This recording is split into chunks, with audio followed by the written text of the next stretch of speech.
Morning. It's almost lunchtime. It was still morning. I have been down for the last 5 days. That getting sick in the last video turned into a 4 a.m. trip to the ER on Christmas morning, and 4 days of recovery. Yeah, it turned into no joke. You wake up gray. You take things seriously. Anyway, we're back on the engine. I'm moving slow. I haven't recovered completely, but I got to get this done. I'm going to stitch some vids in from the other day where I was working on the crank. It was slightly damaged. Really, it should have been turned 10 thousandths. I'm not doing that, and I may be repeating myself because I really don't know what I said in those other videos. I was sick. But I'm going to show you what I did. And I kind of took videos of a video of it. But in here, it was scarred up pretty good. It looks really good now after I'm done with it, but I hand polished the crank and got rid of some wear. It's gonna be loose. I have honed the cylinders, cleaned everything. Everything's nice and clean. The cam bushings, they should have been replaced like everything else, but they're okay. I'm gonna run good oil in it. Everything should be good, I hope. Like I said, it's just not worth spending the money on to have this block done right. Let me show you why. Right here is where the starter is cracked, and if you come over here, you can actually see there's a start of a crack there. That's why this block's not any good. There's nothing I can do about that. I could probably have that welded up, drilled out, machined. It's not worth it. These are still the bearings that come out of the engine, and as you can see, they were pretty well worn. I apologize for the sniffles. Anyway, I've still got to wash the pistons up over there, and but I'm fixing to go ahead and start putting this together. Now, I noticed in the last video just how bad the view was of where I had the camera. I'm gonna try to move it this time. I've got it right there. I'm gonna try to move it. That way y'all can actually watch what I'm doing. Maybe a little better. I don't know. Maybe if I get it right here.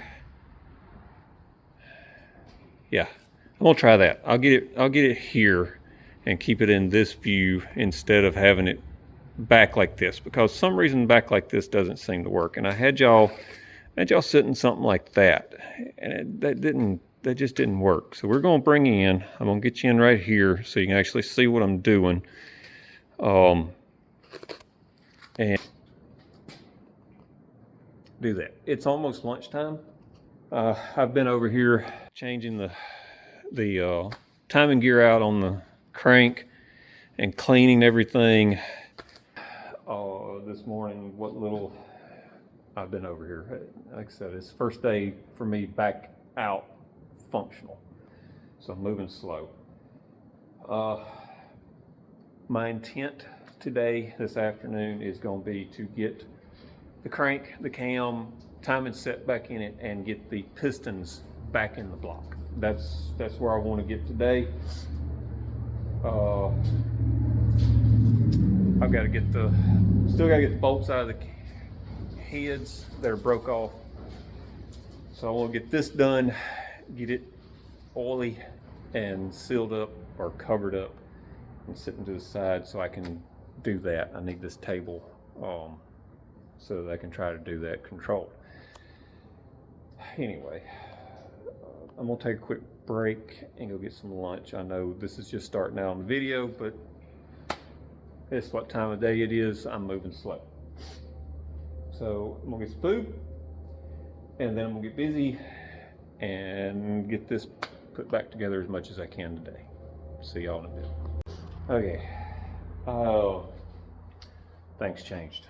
That didn't get done today. I have spent an entire day sitting on that, or afternoon at least, sitting on that chair doing this. Cleaning pistons. This is what new clean or clean piston looks like. This is what they are starting out looking like. I've got all of them done, just finished that one. This one is still wet. This is the last one. I'm going to go over there and I'm going to take you with me and show you a few things on this one. Okay.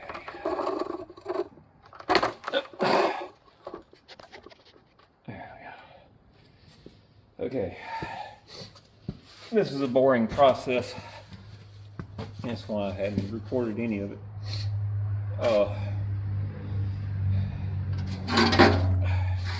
It's real simple. I'm using gas to wash everything.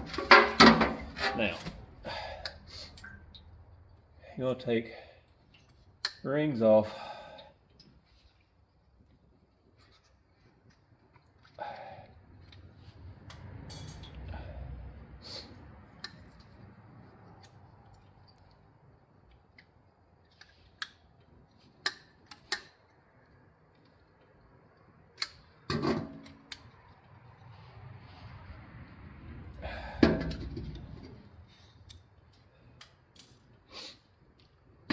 The oil rings on this one was shot, and I'm going to show you a few things. Where's the end of it? There it is.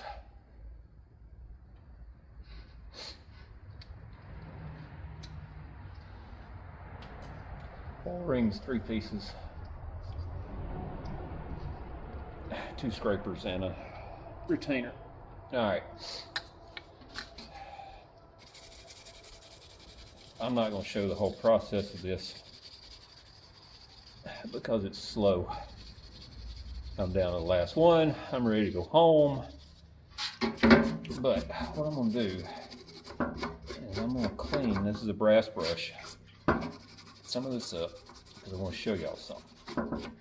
When you put new rings in, there is crud like this built up on this piston. Well, there's crud like that built up inside these grooves. They make a tool to go in there. I don't have said tool. What I do have is rings. Break a ring carefully, take it, stick it in here, and just work it. And roll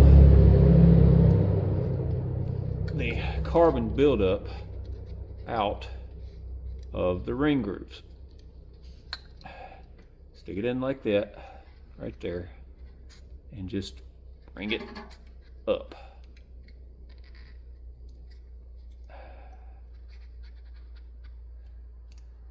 You want to do it all the way around, but as you can see, it brings that out. You're just using that edge right there.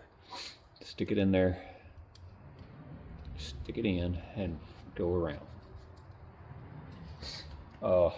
This end broke a little bit sharper. I've been using it to go in right here and bust this chunky stuff where the oil is supposed to kind of get under that oil ring out. Normally I've got this scrubbed down before I try to do it. Anyway, that's that little trick. I'm gonna clean this up, put it over there at the rest of them, and yeah. But as you can see, this stuff comes off. That's the clean. This is what I've been doing all afternoon.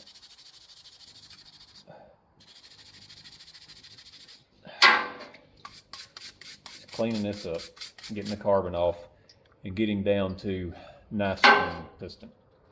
About 30 minutes to do on that one, and then I'm done for the day. And tomorrow we'll come over, everything will be clean, I can put it back together, at least the bottom end. Then I'll start on the heads. So that's where we're at. And I'm just gonna stitch these together today, tomorrow, and make it work. Hopefully that was in there. All right.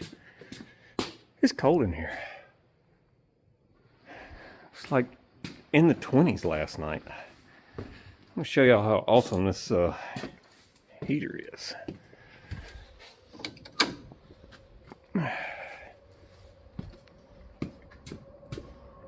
Whew. Even the lights don't want to work good.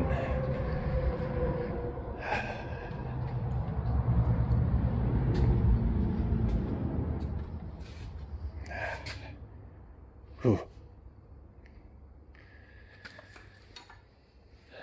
A couple of mornings I've been over here, we've used about a quarter tank of diesel.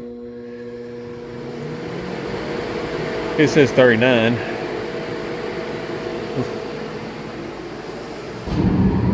Yeah. Instant heat. It stinks. I'm gonna get this fired up, and just for reference, let's see, it is 10 o'clock. So it is, by that over there, 35 degrees at 10 o'clock. So let's see how fast that and getting a fire built in this brings the heat up in here. Let's see, what time is it? It is, no, that's reversed. 10:30. It's been 30 minutes.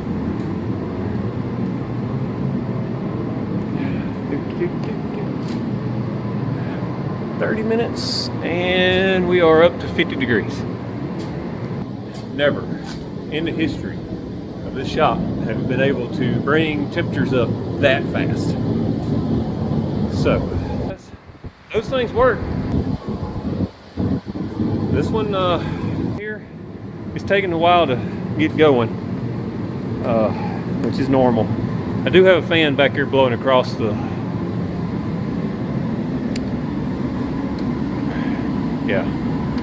flue there and kind of across it, spreading some heat around. If you're wondering why there's a thing of water sitting on top, the shop does not have a hot water heater in it. So the water that's coming out of that sink in there to wash your hands is freaking cold.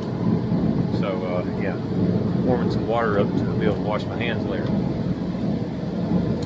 And I'm fixing to get busy. I've got it up 50 degrees, and I'm down to a sweatshirt. It's still a little bit cool over on this side of the shop, but I'm working over here by the really noisy heater. I'm gonna let it warm up a little bit. This is starting to actually get up, put some heat off. Once it gets good and rolling and actually throwing some heat, I can turn that off and let it quieten down. And I'm gonna get y'all in place. I'm gonna gather up oil and assembly lube, start putting everything together. Main caps are good and clean. All the pistons are cleaned up. I've got the new timing set over there. All my rings, bearings, and all are in here. There's the new oil pump, and there's my gasket set. I am still soaking these 3 bolts. So I'm gonna go ahead and spray that again. That one there's it's disappearing, so that should come out pretty easy. These 2, it's not going anywhere. They're worrying me a little bit. I have not cleaned the valve covers up. I'll worry about that later. I hadn't washed that up. I'll worry about that later. that stuff won't take long. But I can't use any of that until I get those done anyway. That's hot on the leg. Yeah. Let's get started. All right, I'm gonna try to keep this from getting long. I don't know how well that's gonna work.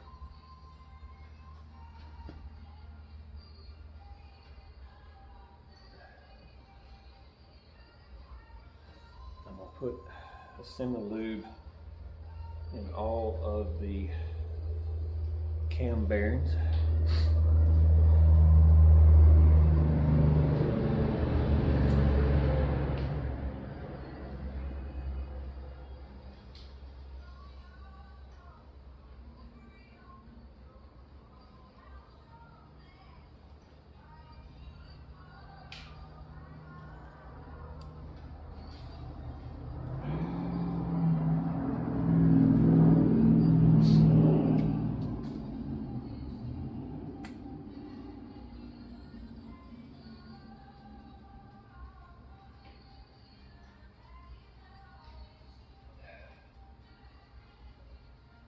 Now, building engines, you can never use too much lube like this to start out.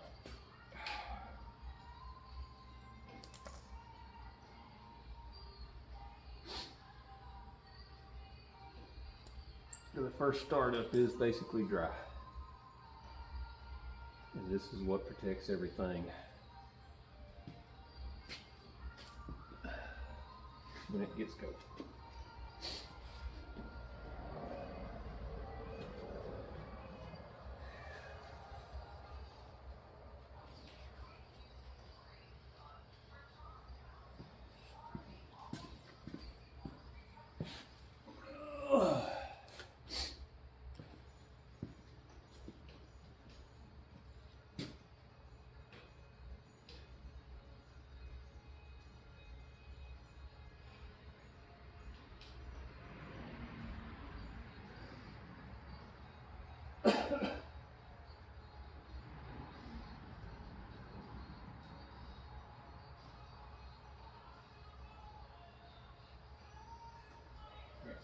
Nasty stuff on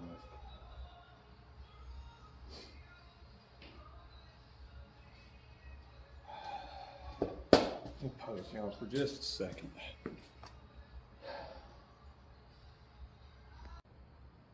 All right, off camera. Went ahead and washed this off. Just got the stuff off of it, and I put a semi lube on it. So we're going to just ease it back in here.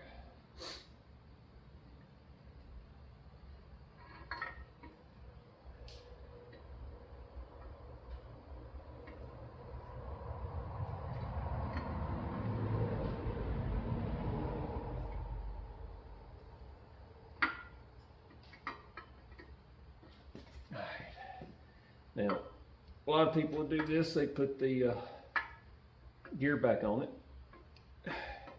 to do this last bit. But since I can get my hand down in here, I'll do it that way. And then we'll put just a little bit more semi lube on each one of the braces where they go.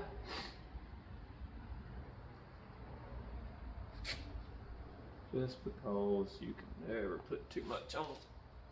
This stuff is sticky. Alright, let's ease it in the last little bit.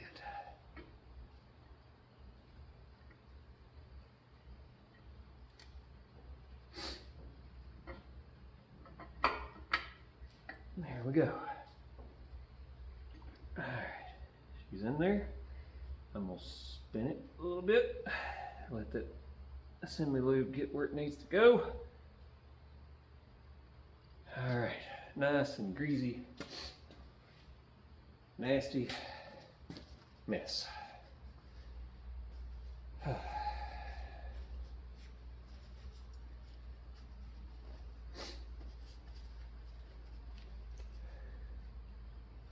I gotta get this off my hands, and then we'll start doing the next part. All right, I tighten this as best I can. It keeps trying to tilt. So let's take the old bearings out. Let's take the old bearings out. There we go.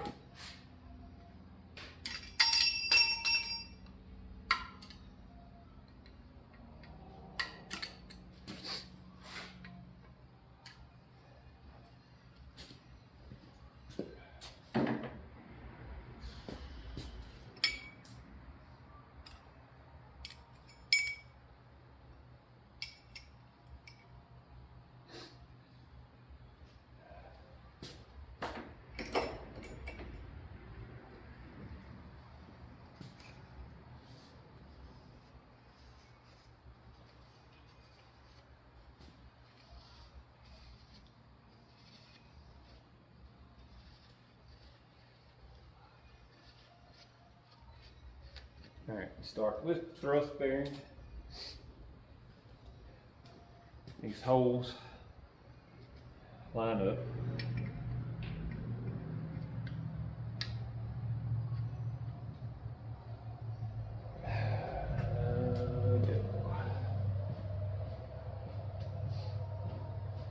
Let me clean this just a little bit.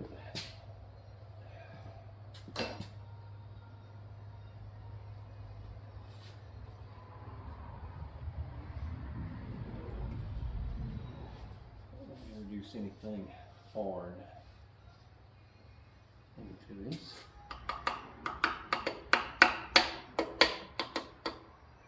There we go. Now, while we're looking at things, I'm going to clean one of those up.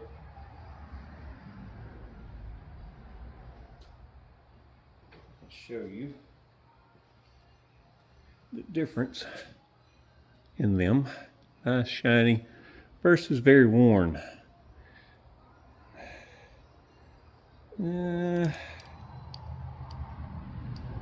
Don't know if I can show a difference. Yeah, you might be able to see it. It's hard to look through the camera and do that, but maybe you can see how much is worn off. Now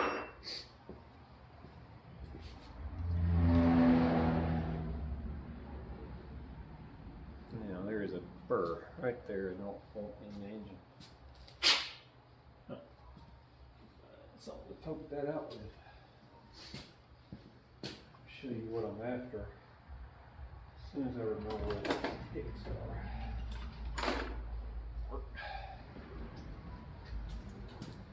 See it. Always look at your parts. Look, see it right in there. That doesn't need to go in the engine, and it's just a little burr.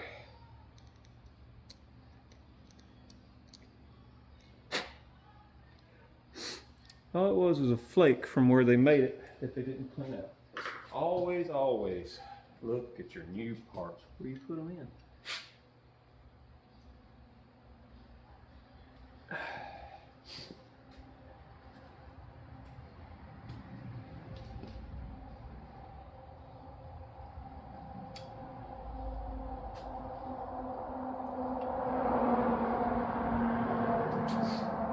This side has a hole in it to line up with your oil hole in the block.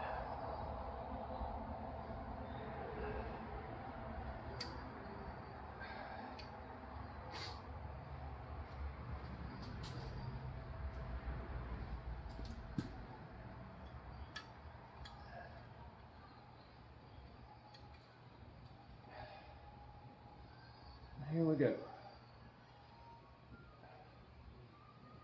It's in there. Yeah. I'm going to take oil and put in those oil holes. Now I'm also going to put assembly lube in here, but remember, I have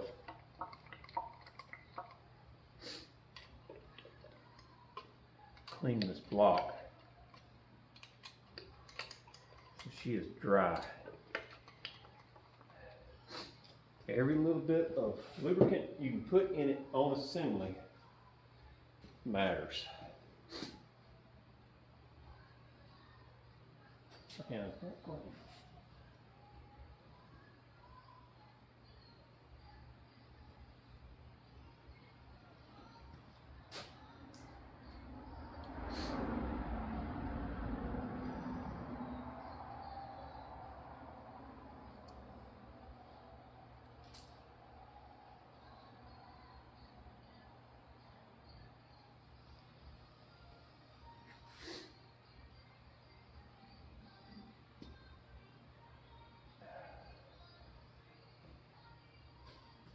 And the oil thins this stuff down, but it's still thick enough that it will be there.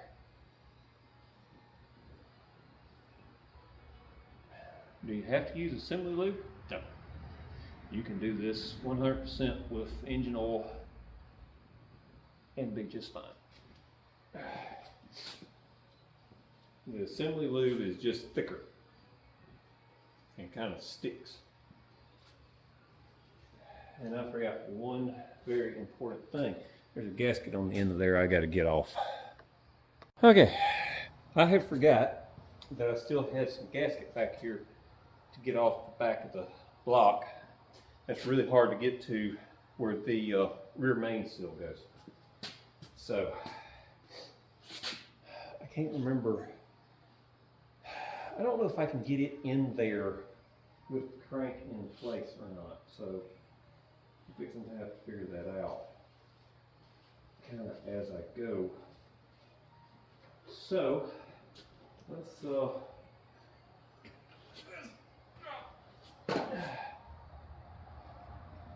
let's drop the crank in and see.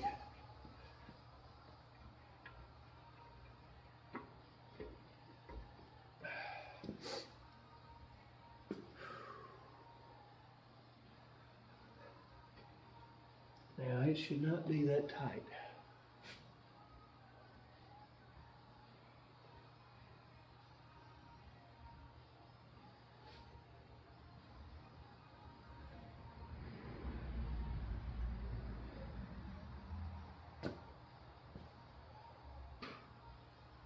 That's interesting.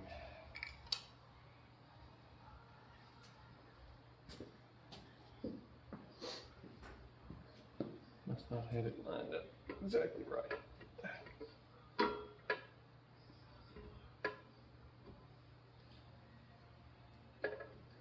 There we go.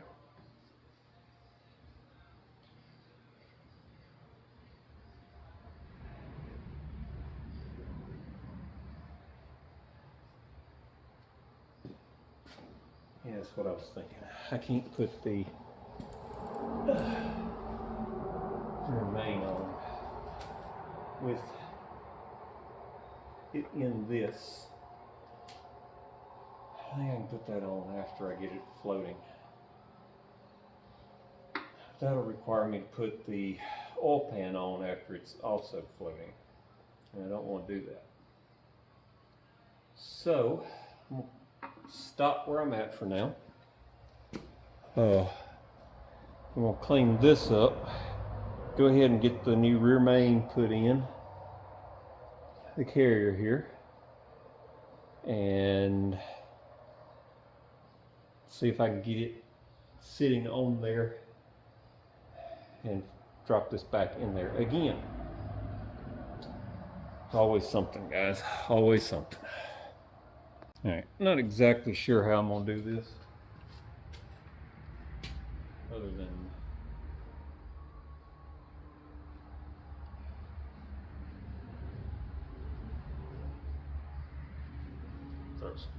gasket glue on here.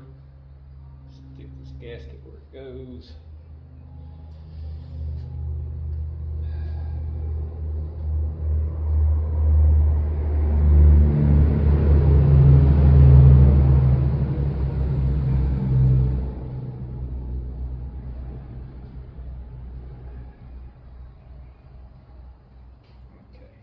That will keep that where it needs to be. Now I need to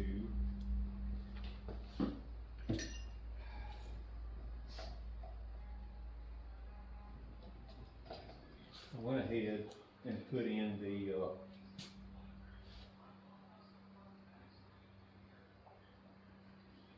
new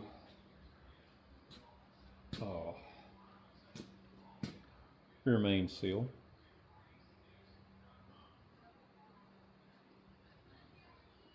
I do not have a seal driver for this. What I did was I used the old seal. It lines up perfect, sits in that groove, and drives it in without damaging.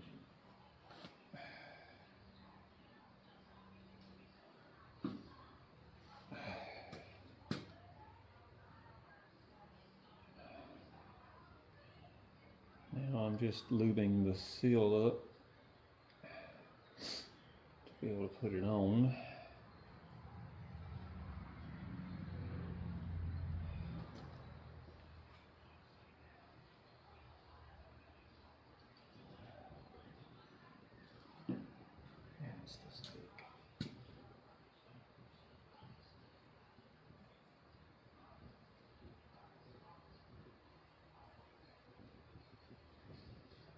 This kit came with a tool to get this up over the crank.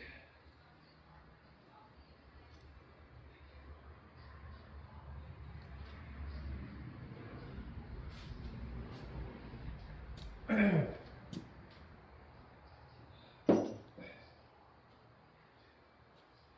should have polished a little bit.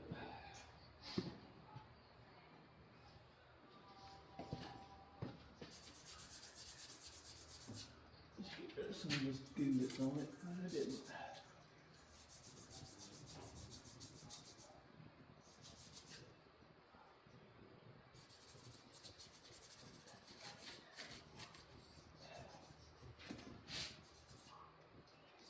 Clean up just a little bit.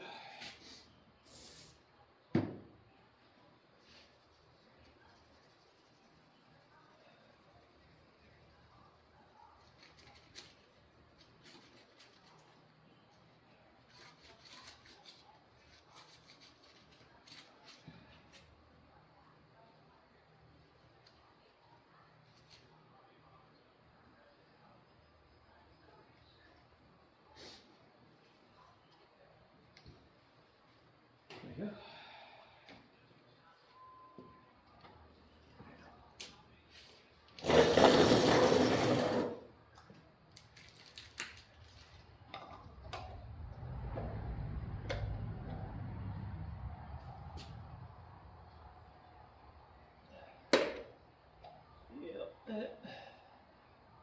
That tool's going to end up with plastic in the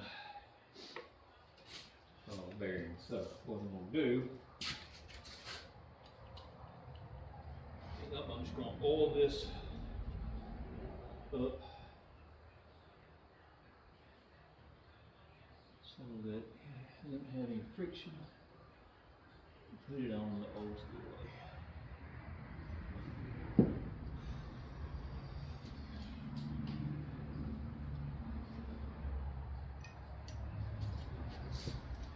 Very, very careful.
this is supposed to work.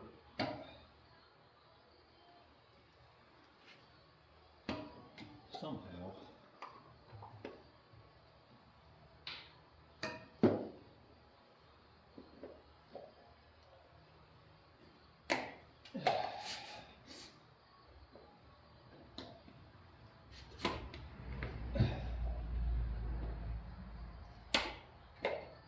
Alright, I'm gonna fight with this off camera. Not in the mood for this. I tried many different ways of doing this to put the rear main seal in. It's not possible if it's sitting on this engine stand. If you do this with a 350 and you plan to put the rear main seal on, you need another inch of spacing that this stand doesn't have. So what I've got to do is I've got to build this. I take the freaking thing off and put the rear main seal on, then put the oil pan on. That's not the way I want to do it, but that's the way I've got to do it. And I'm a little bit peeved about having to do it this way. But whatever. At this point, I'm tired of fooling with this today. And we're going to slap these caps on.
I'm not sure where my deadbolt went.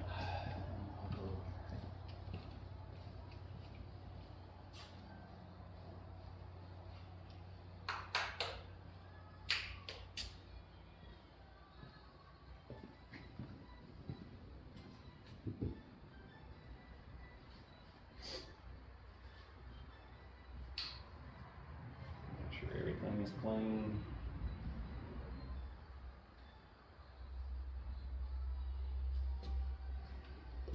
Something I did forget to lube was the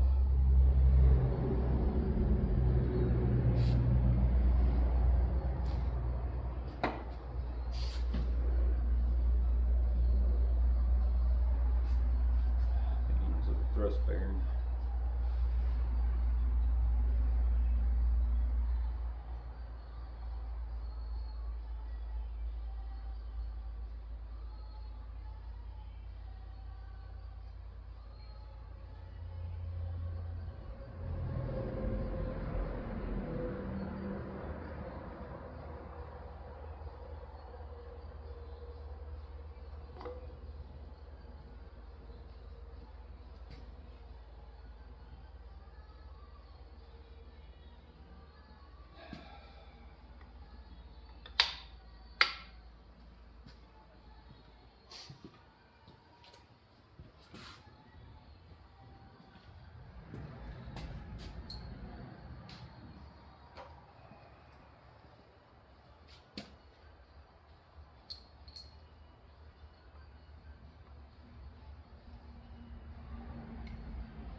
nothing in there. Find sockets.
Okay. My give a crap has run out today.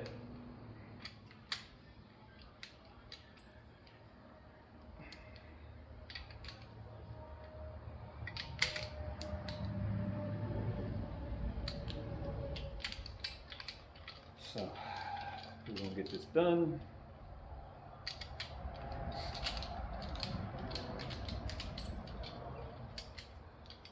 And I'm gonna call it a day. Because you don't need to be working on something like this when your give a crap meter has ran out. And mine has, 100%.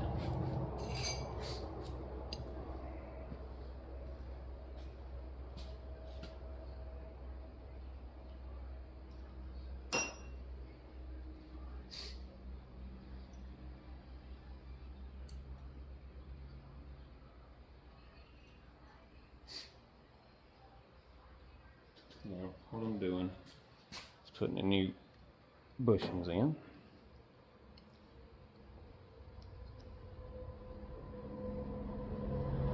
Like so.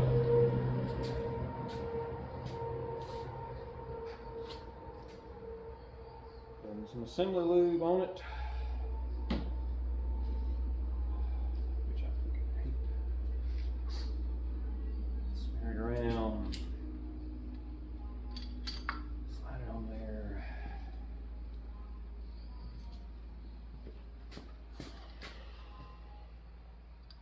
Why am I taking it back up? Because I didn't put no oil on the bolts. Why are you oiling the bolts? Because all the torque specs are wet.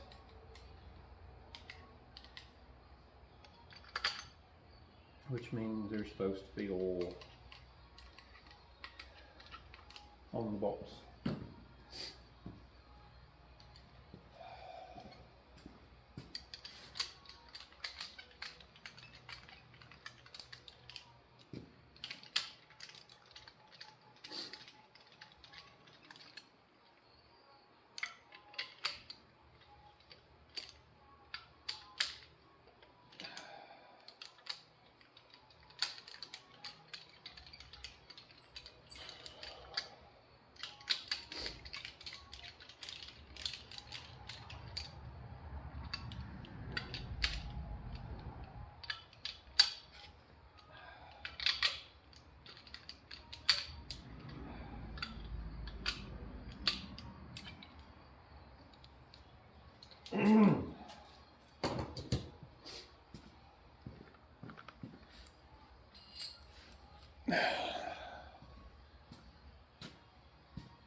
oil. Yay. Oil in there.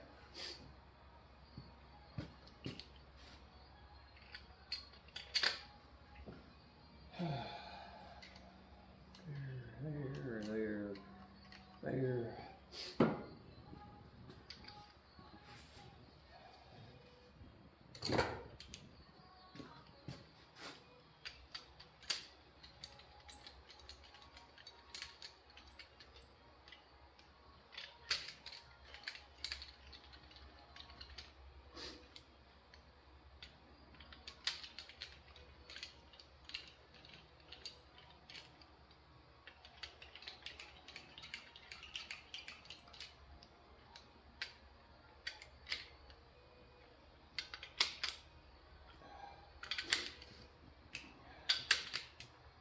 All right, do the last one.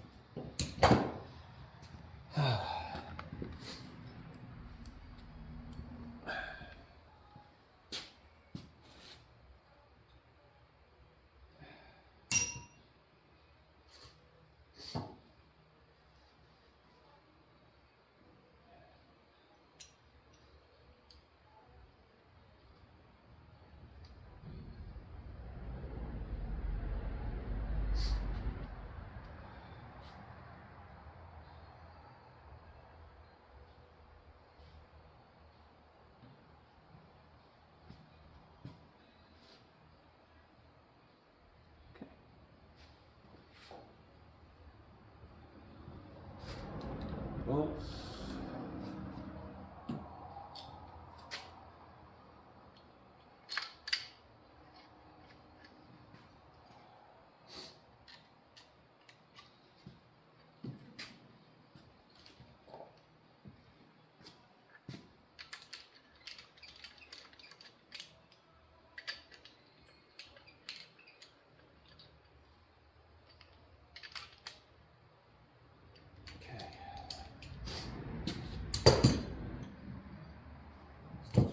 Just a second.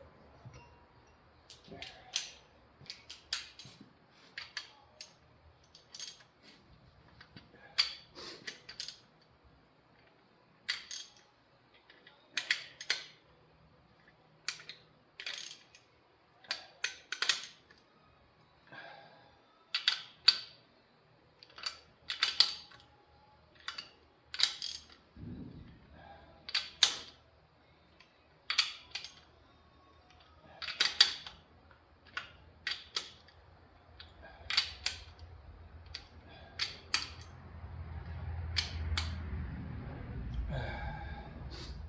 And we still turn freely.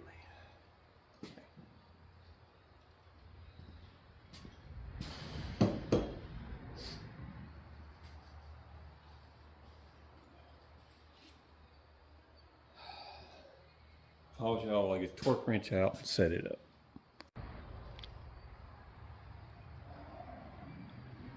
All right, torque sequence on these.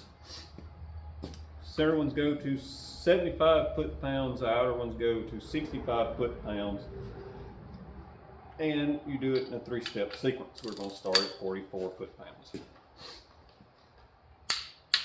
which I've already put.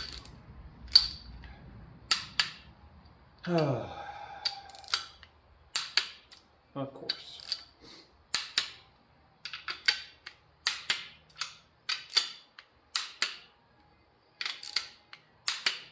They're all going to be, yep, they're all in tight. All right, so now we're going to step it up to, this goes 56. So we're going to start at 56 foot-pounds.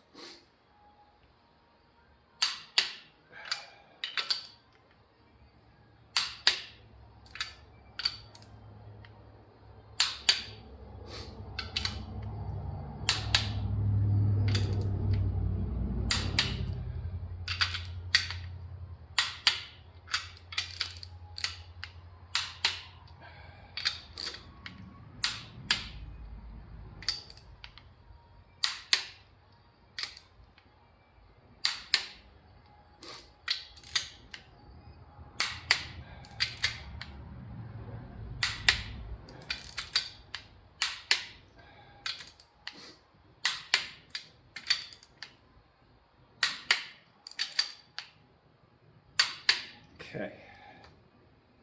Now we're going to go to, now this doesn't go to 65, it goes to 66. So we're going to do 66 foot-pounds.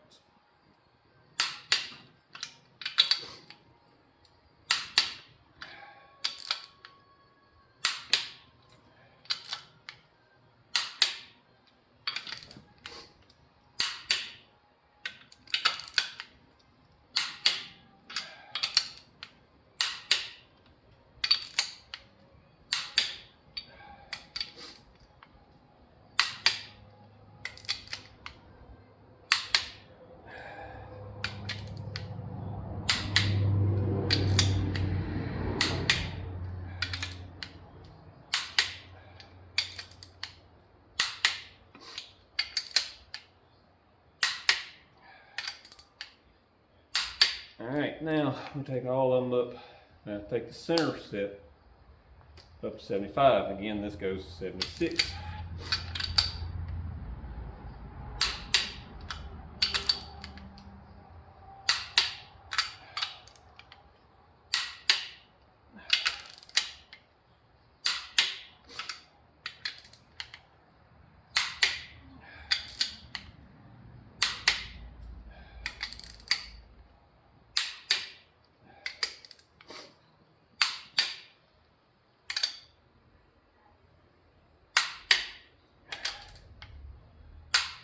All right, we'll go over one more time just to make sure.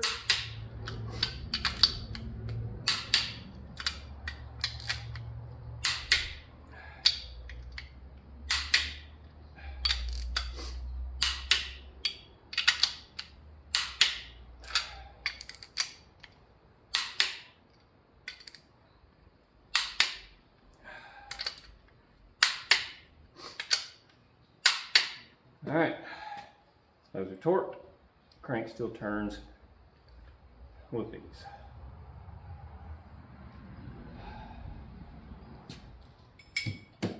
All right, next step is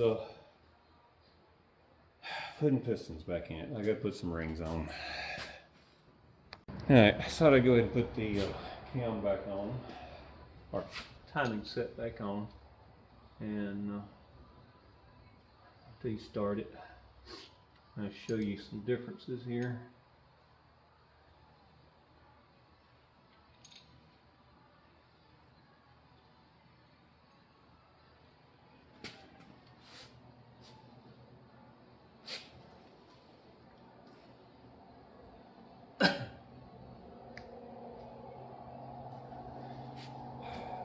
Oh, I messed up. I put that on too quick. You got to put the retainer back on first.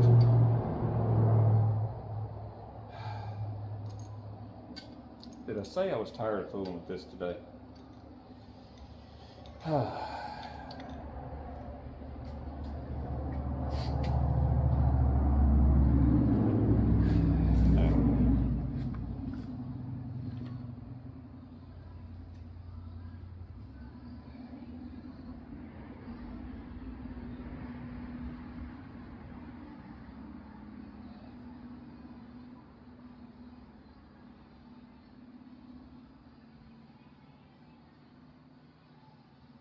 Not real sure which way this was.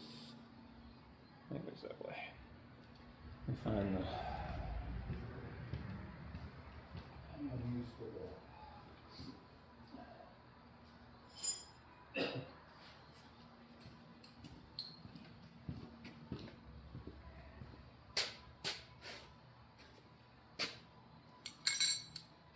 Let me pause y'all. Well guys, I was just sitting here talking to myself. And I showed y'all all kinds of important stuff.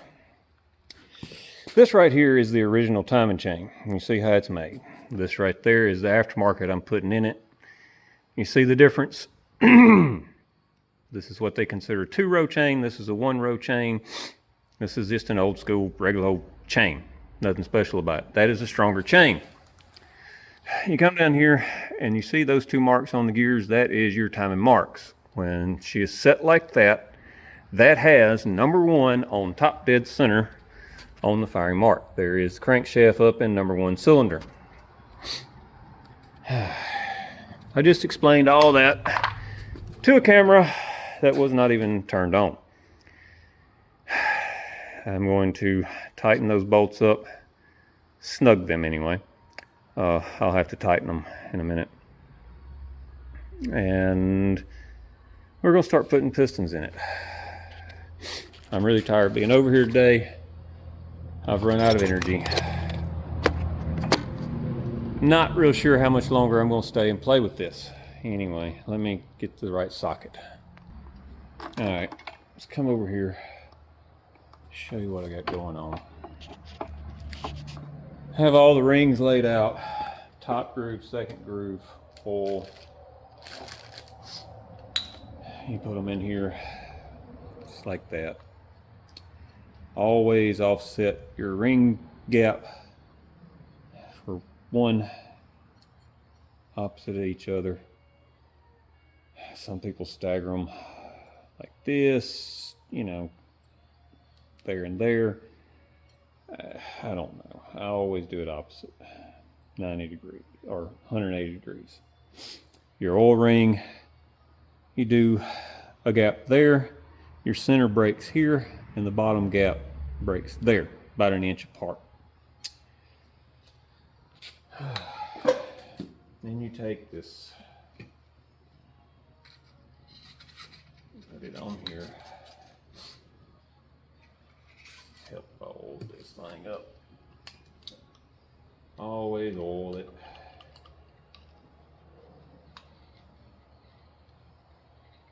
I've already oiled the cylinders, but this is what makes everything happy when it first fires up.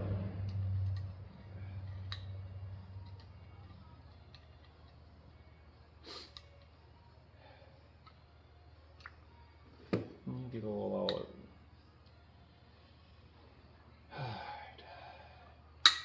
Make sure to oil this.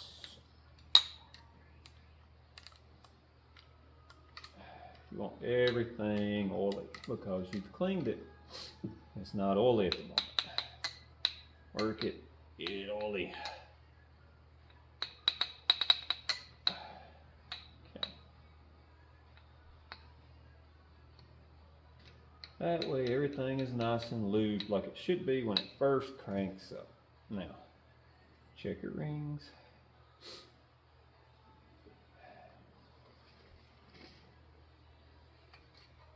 Put the ring compressor on.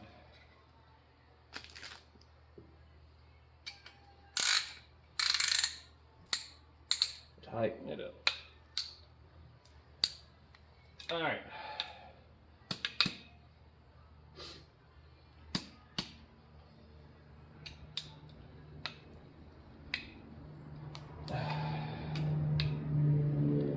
And for some reason, we're not compressing that ring.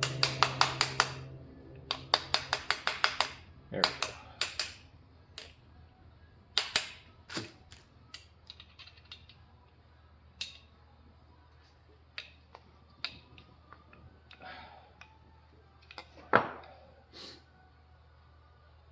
Looks good.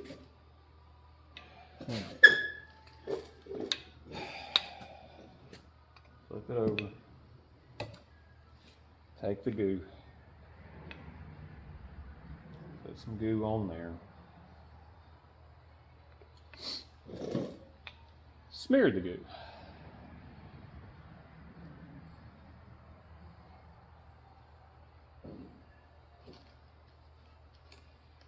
Make sure you ain't have no trash on the goo, just some air bubbles. Okay, bring said goo piston over here. Now I have rotated this so that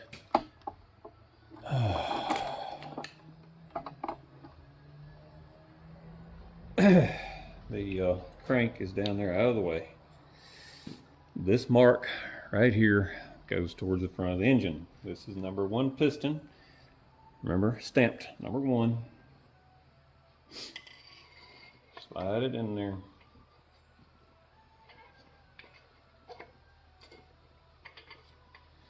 You get it lined up, it'll slide in.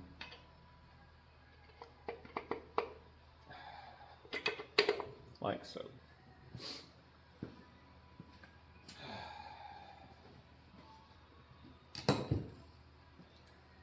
Then you take your hammer and you come under here. You don't want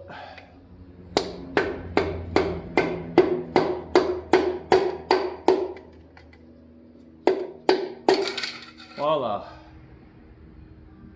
One installed piston.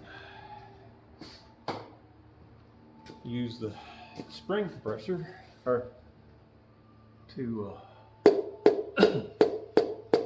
or ring compressor, I should say, to compress the rings so that when you slide it in, it just goes right on down in the bore.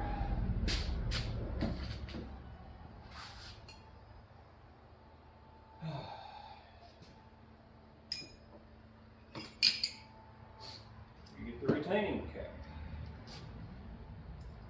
And you put the opposite connection rod bearing in it. You go said cap. You smear stuff on said cap. You take the nuts. You make sure you line this up correctly. You come under here. Oops.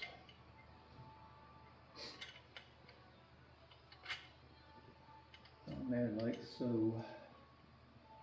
You start the nuts.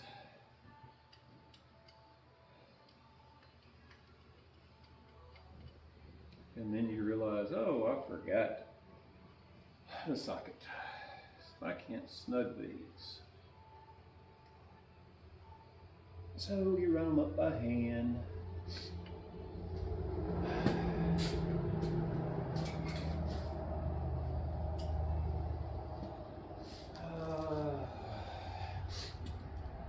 Am I lucky?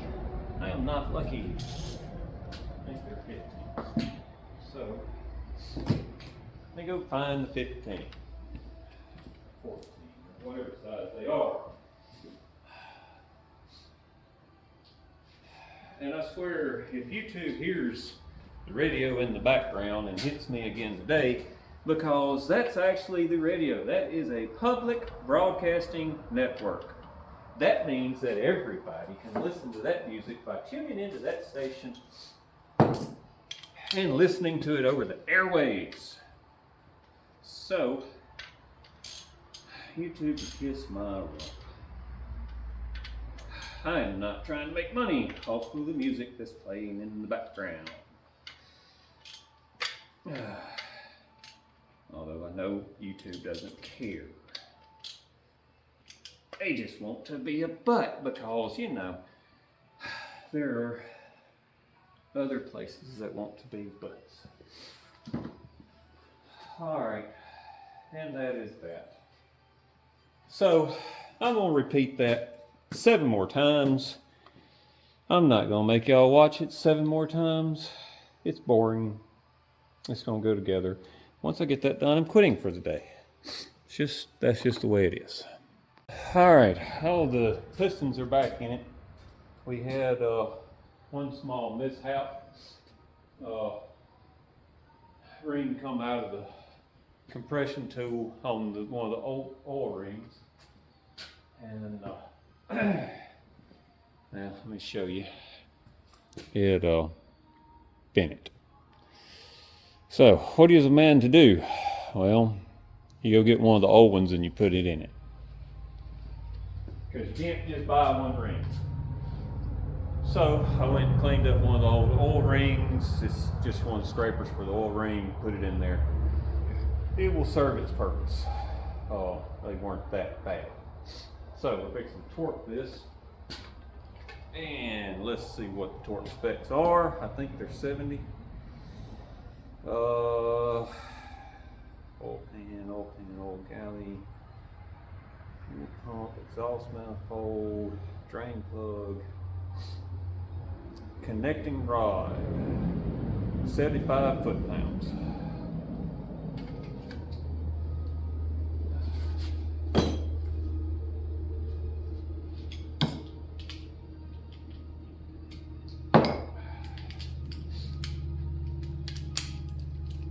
Let's see, what do we set to?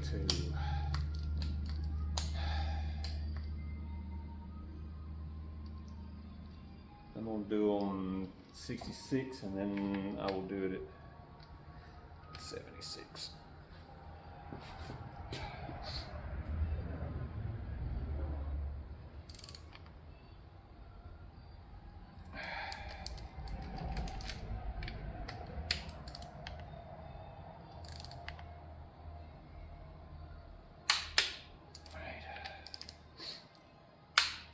Okay,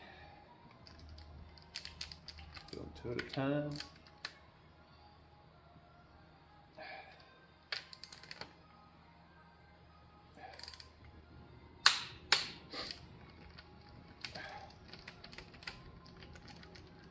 Come off.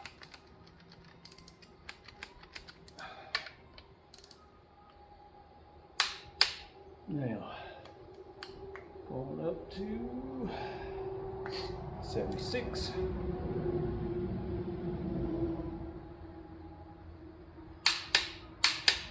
Okay.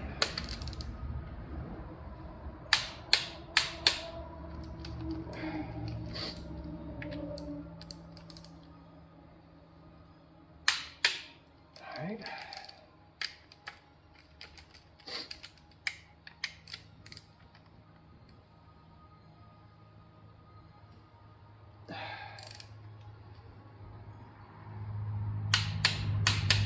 Okay.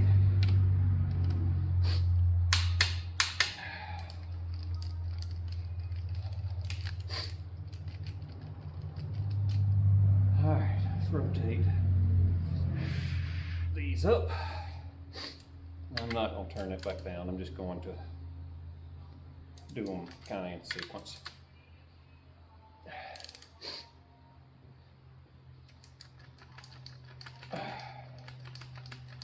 Oh, this engine is really testing me this afternoon.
That's that one.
Okay, so one more. as you can tell, I've kind of just stuck the harmonic bouncer on there just to give me something to rotate with.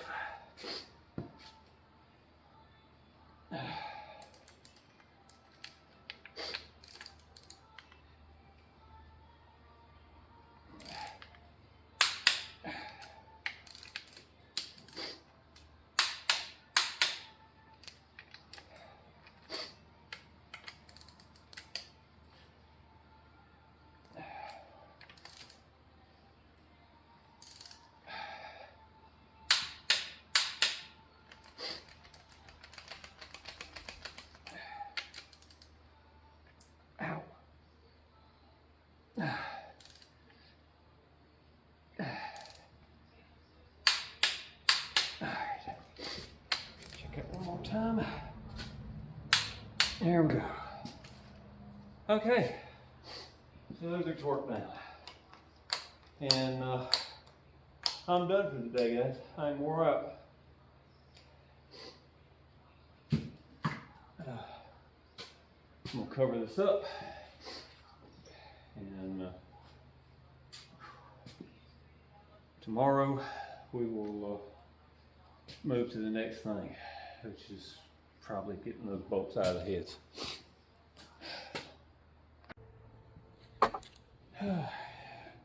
I've managed to get it good and hot in here, which I'm not complaining about. But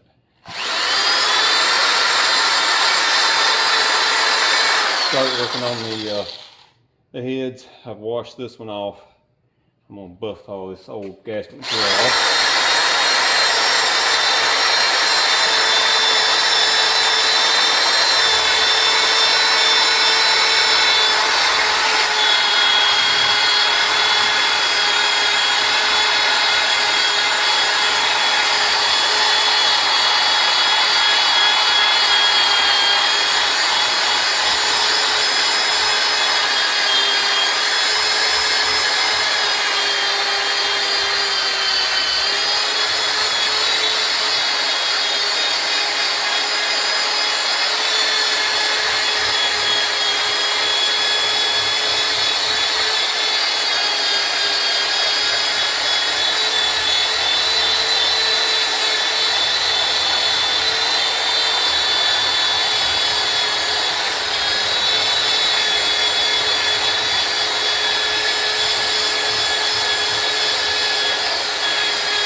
If you're concerned that I'm going to warp the head or something, this is a very, very used up Scotch-Brite pad.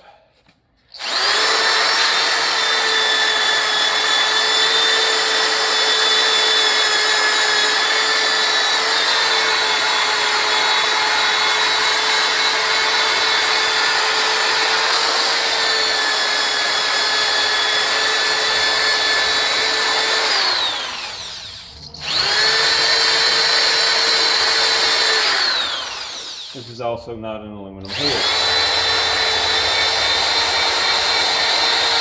I would not do this on an aluminum head.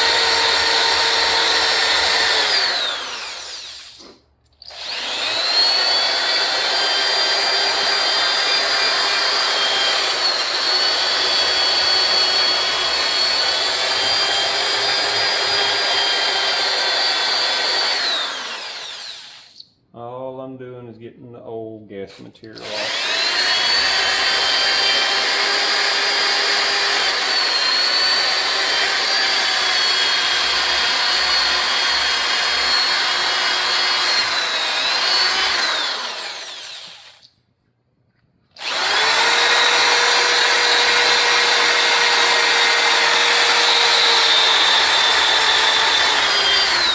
Which does not require a lot of pressure.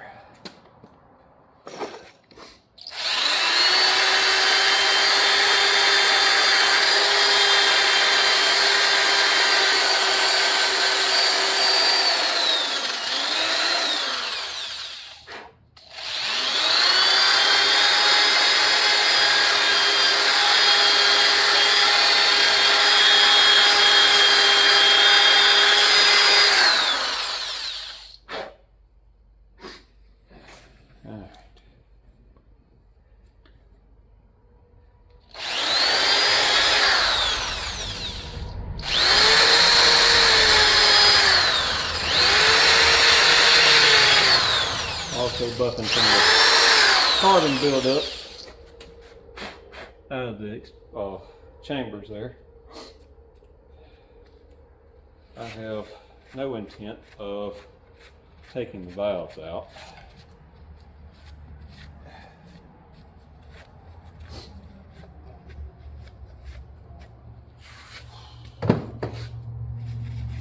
So I'm not doing anything beyond just wiping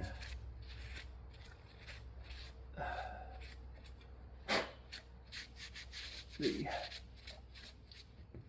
stuff that I have gotten loose in there out.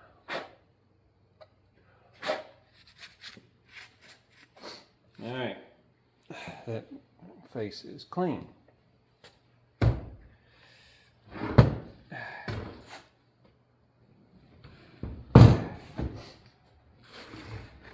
Let's bring it around and do the intake.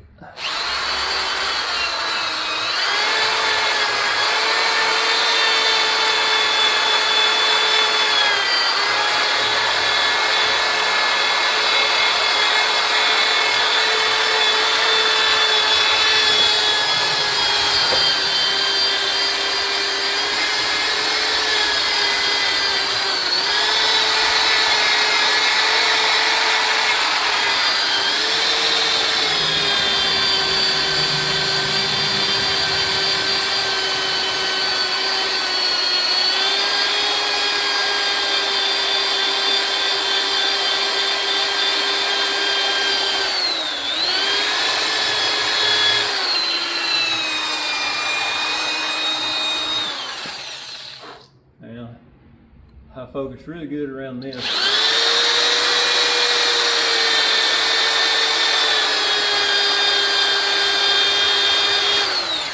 Because that's where they leak.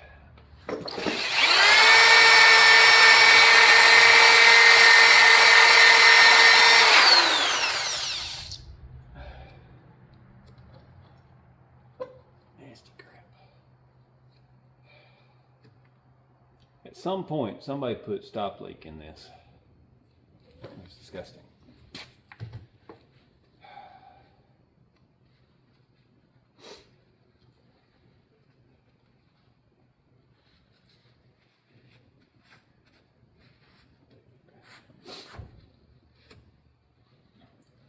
Probably trying to stop an intake gasket leak because it's had them put on it.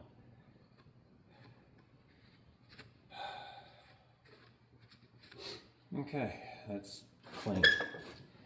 Now, I'm gonna try to get that bolt out. It's gonna take a while.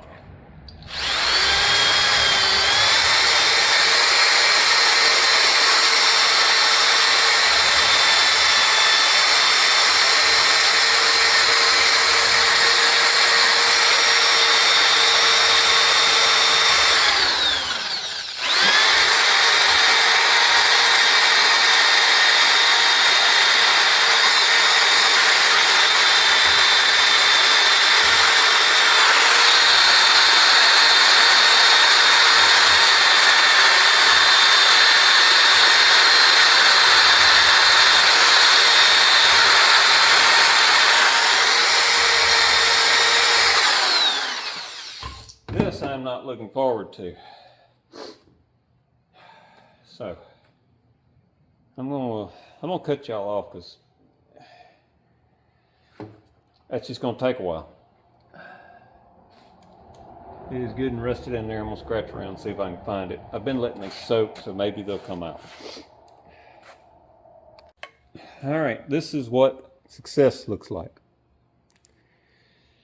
And drill it very straight. It started to walk and focus. And focus. Anyway, got it out. It didn't want to come to begin with after I drilled it. So, took the can't be tight if it's liquid tool here and heated up around it. You can see it's a little bit discolored. then squirted some the good stuff down through the center of the hole, put this in there, and it backed right out. So that's one of three. I gotta get that off, that's hot. But this one's done. So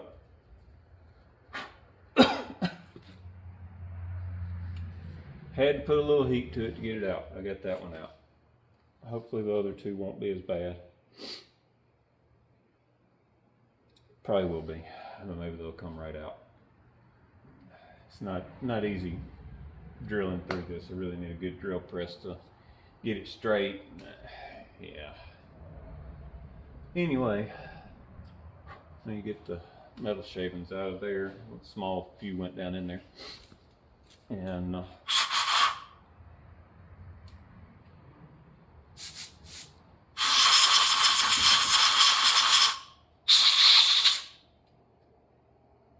we go.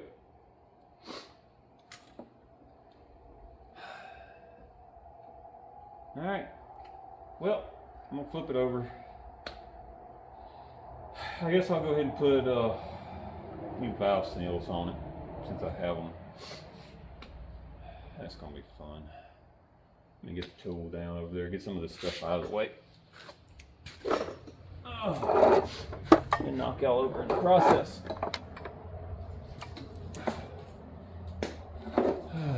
Once this is done though, I can slap this sucker back together. All right, I'm putting new valve seals in. I already done one, and I'm also doing a poor man's valve job while I'm in here. I do have a valve machine and all the stuff to do a real valve job. The problem is I've never been shown how. Anyway, this here is the old, this is the new. These are the seals. This is what keeps oil from going down past your valves. Most of the time when one is smoking, when it first starts up, this is the culprit. And what it is oil will seep down past this, down past the valve, and be sitting in there. When the engine fires up, it runs into the cylinder or into the exhaust, and it causes it to smoke until it burns it off. Now, this is a very old spring compressing tool. I hope y'all can see this. And you press it down, it locks it. You come down here and you take the retainers off.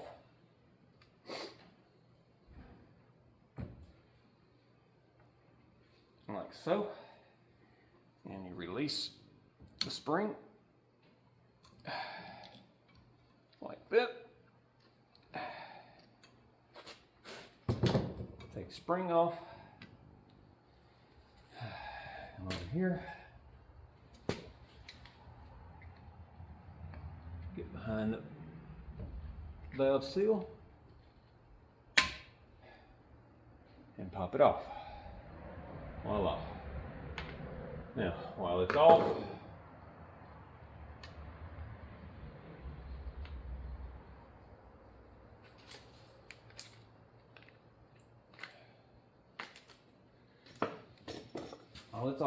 what I'm doing is I'm putting valve lapping compound on the valves, and basically just I'm lapping the valves.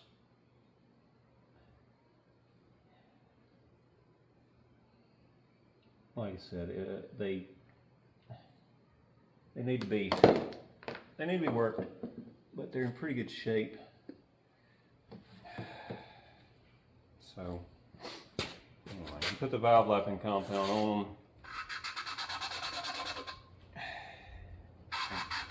This is the final stage of what you're supposed to do when you work the valves, is lapping them in.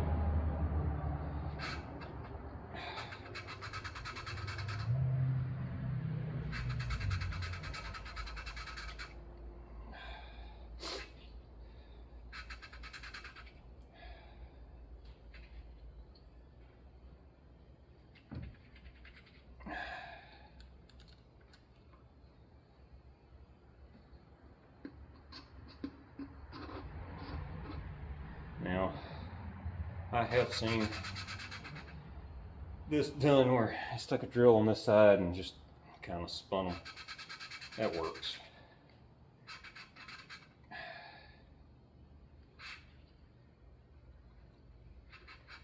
If this was a good running engine, I'm not too concerned about it. And as I have said, I haven't spent that much money on it.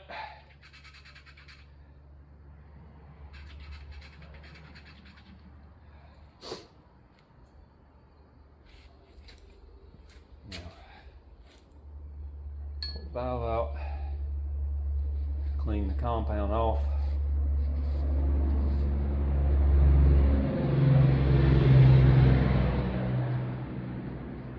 They're not in bad shape. So I'm just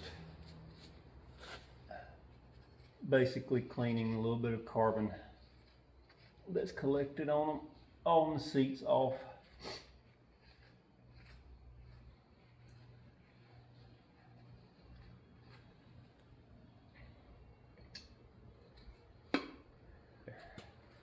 Voila. Take it. Dip. I got some oil in this cap.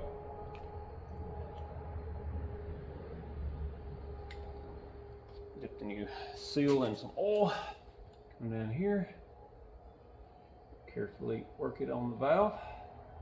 Work it through the where it locks and press it into position.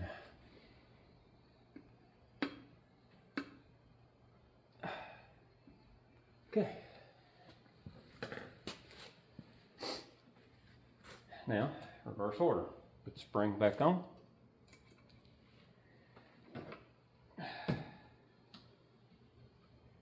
Bring the tool over, slide it down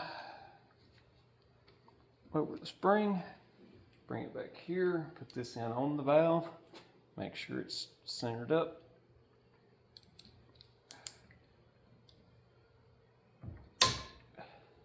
No, it wasn't centered. This is, there we go.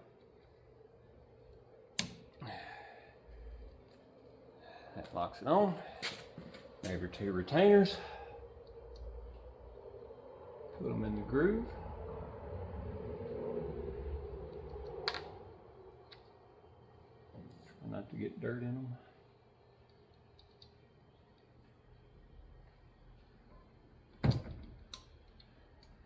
All right, they're both back in the groove. And slowly release the spring back onto it. And that's it. Voila. I'm gonna complete the rest of that head. I'm probably gonna call it a day today because I gave out.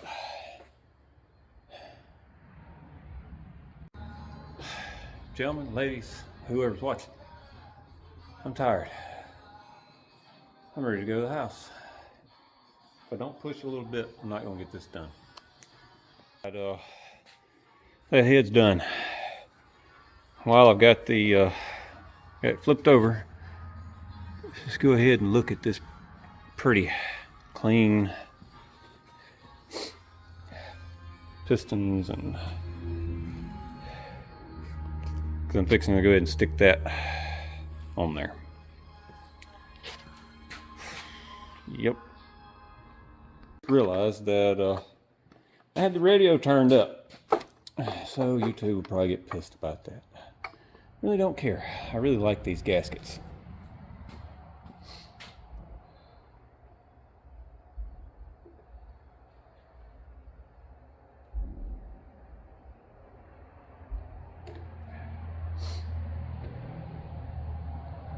Okay. There's that. Goes this way. Everything's nice and clean. Over here.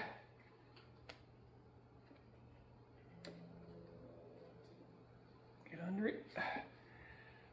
So, get the dowel pins lined up like so.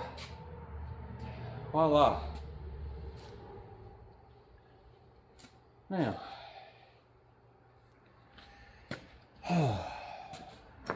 it said that I've seen one thing say put thread sealant on these, and they do have some sort of thread sealant on them. So I guess I should do that. I don't know. Yeah, they definitely have a thread sealant on them. So I'm gonna get some, put a little dab on them. Actually, guys, this is completely exhausted. I'm gonna put one bolt in here just so this can't fall off and leave this sitting until tomorrow. I don't want to relapse with this crap that I've been sick with. My body's telling me I'm gave out, and I'm actually doing pretty good getting over it. But I'm gonna call it a day. Get over here in the morning and get on this. This head went pretty good. That head over there, I'm hoping will do better. Especially getting the bolts out. I've got 2 to get out of it. The rest of it will go pretty fast. Once I get these heads done, I can button this engine up pretty quick, and I'll get this out. And as soon as this engine is buttoned up, I'm gonna do the steering gear. And let's see, days Wednesday. It's New Year's Eve, so my New Year's is gonna start out finishing building an engine and working on a truck. Yeah. So yeah, tomorrow is a new year, 2026. Here's looking at it being a better year than the last one. So a lot of changes have happened at the end of this year. Going into next year's looking pretty good. So I'm gonna go get some rest and hang out with family this evening, and I hope everybody else has a good New Year's Eve. You're probably not gonna see this on New Year's Eve, it'll be after, but I hope everybody had a good New Year's Eve, safe one, and everybody got home. So I will catch y'all later. Good morning and welcome to 2026.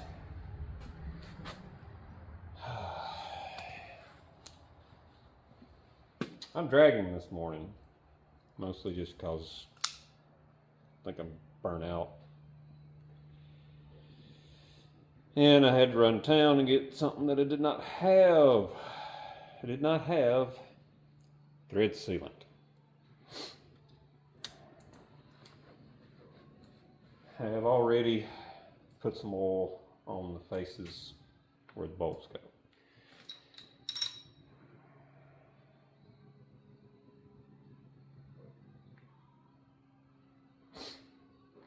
How much of this stuff you're supposed to put on here? Why do you put thread sealant on? Because these bolts go into water jackets.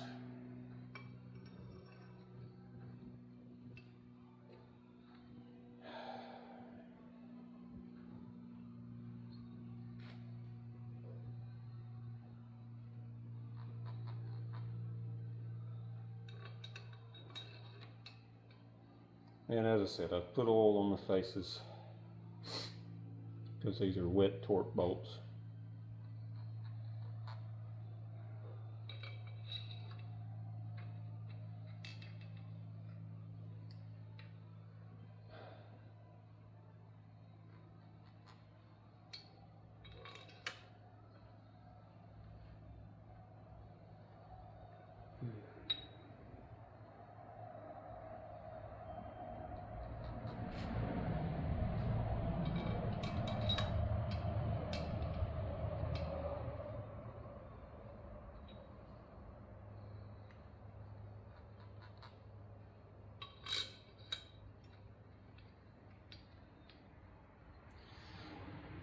I almost used the pipe dope that I have in my truck, but it topped out at 250 degrees. Considering these are cylinder head bolts, I don't know what they actually would top out at, but I figured that, you know, that's probably about max on them, maybe. Who knows?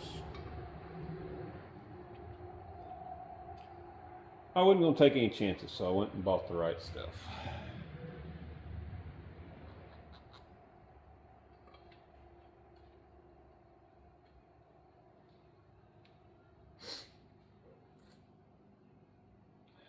Hope everybody had a safe New Year's Eve.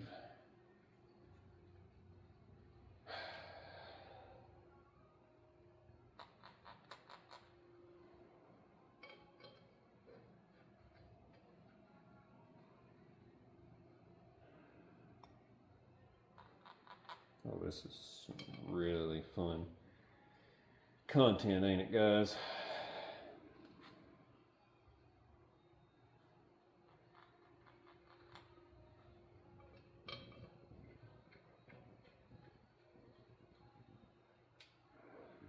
You know, I guess if you build engines more often, you know what to have.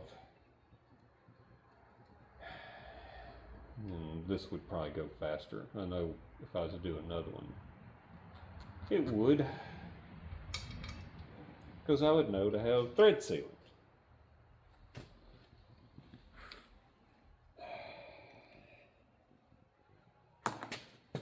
What's the chances that I have the correct size over here? Yeah, I do.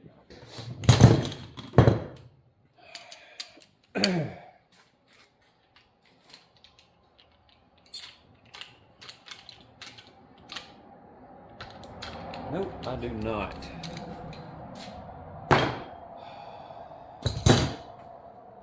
Yay. Okay, now after rooting around, to find the correct bolt. There is a sequence to this. I'm going to do my best to do it. Basically, you start in the center and work your way out.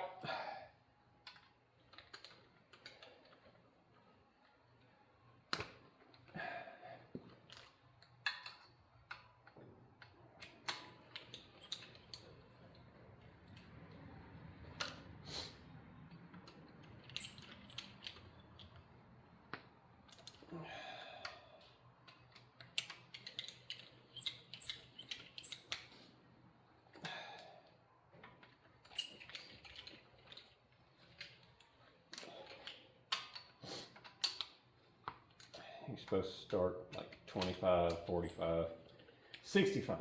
I figure I'm doing real close to 45. I mean, 25 with this.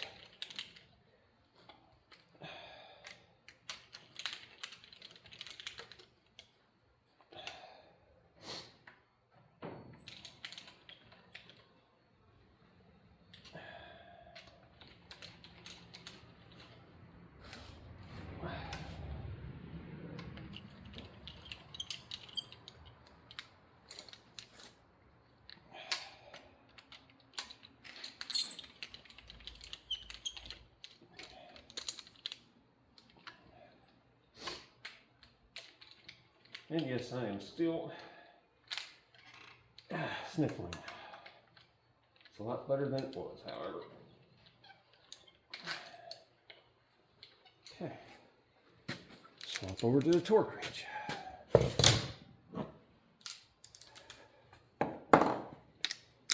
All right, it said 25, and this only goes to 26, so. We will do it right.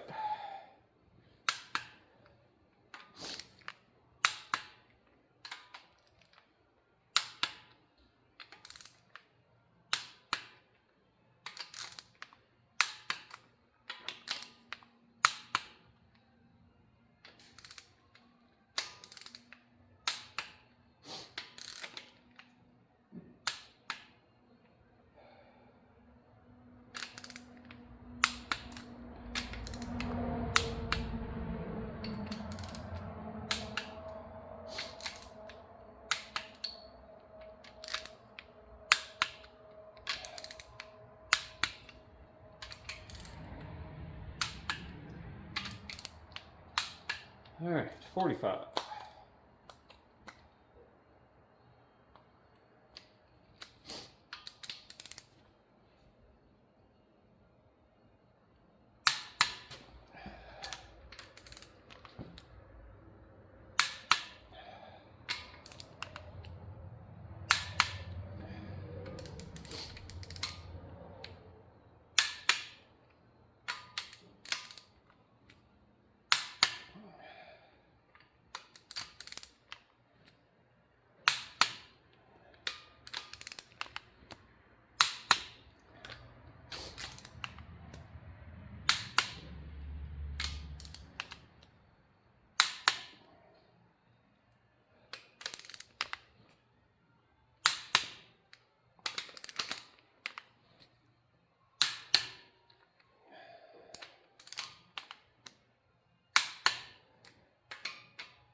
And then 65.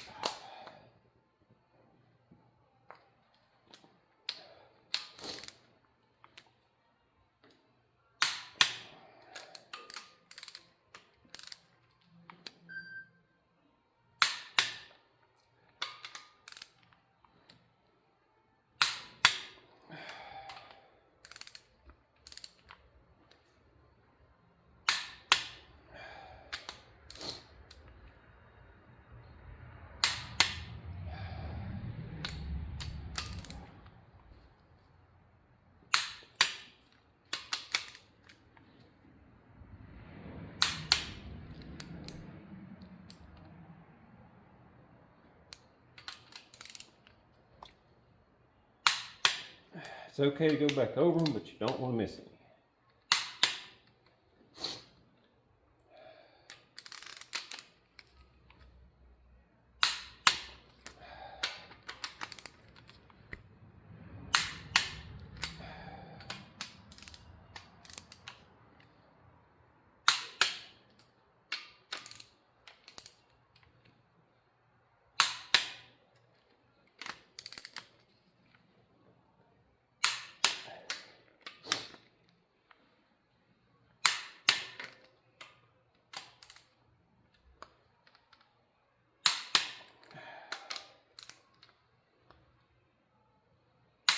All right, let's check them.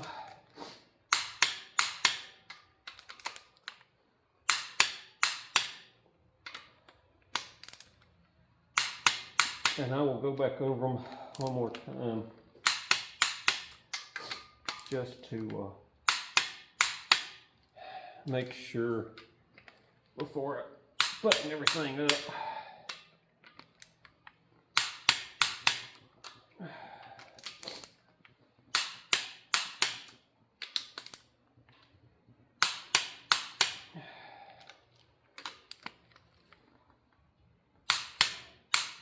Just because I'm not going to take it back apart after it goes through heat cycle to check them.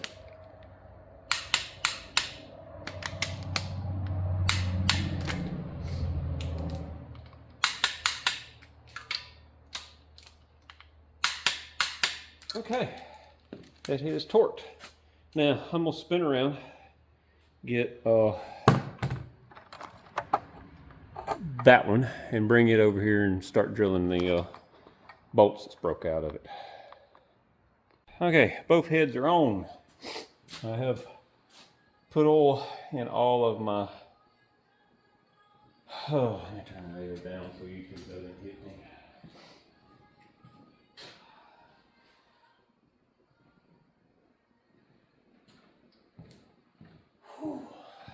Okay, now anyway, I have put oil in all the lifter holes.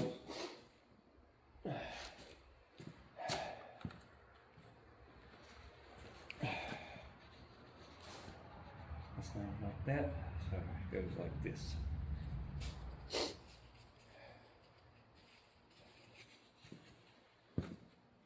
Now, I was very careful when I took these out to make sure that they were turned the same direction. So I'm gonna drop them back in just like they came out.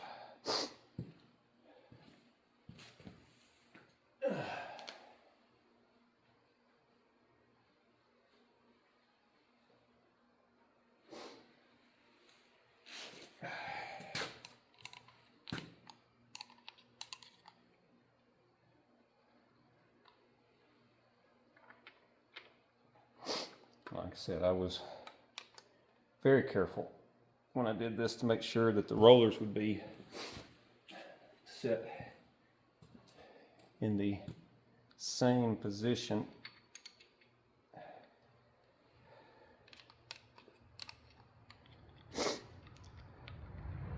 on the cam as they come out. Again, I apologize for the sniffle. There's not much I can do about it.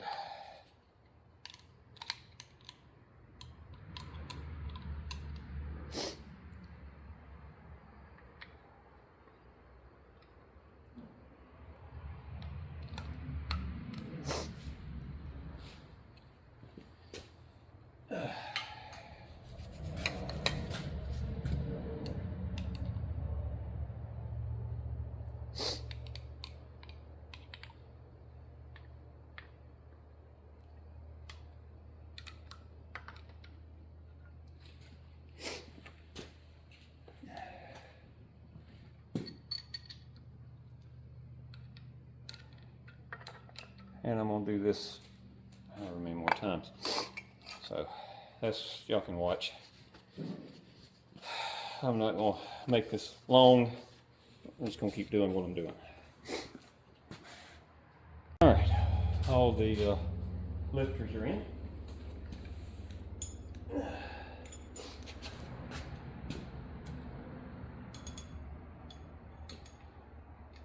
Got push rods in.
Okay.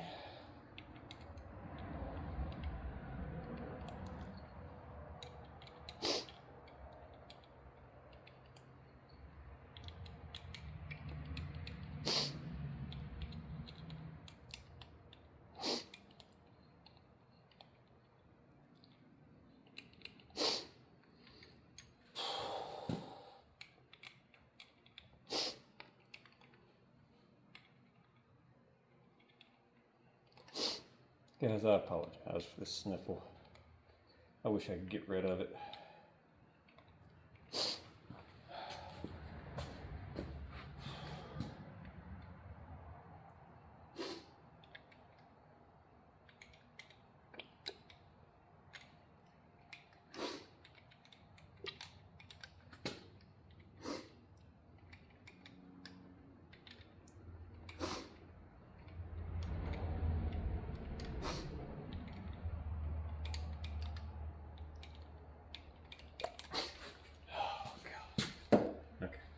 I gotta do something about it.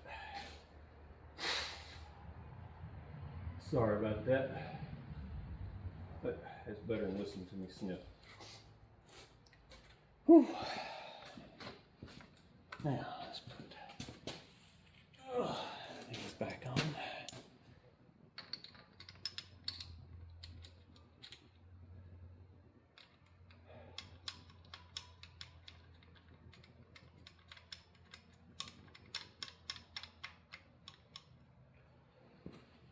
All right, there again. This is going to be boring as I put all of these on.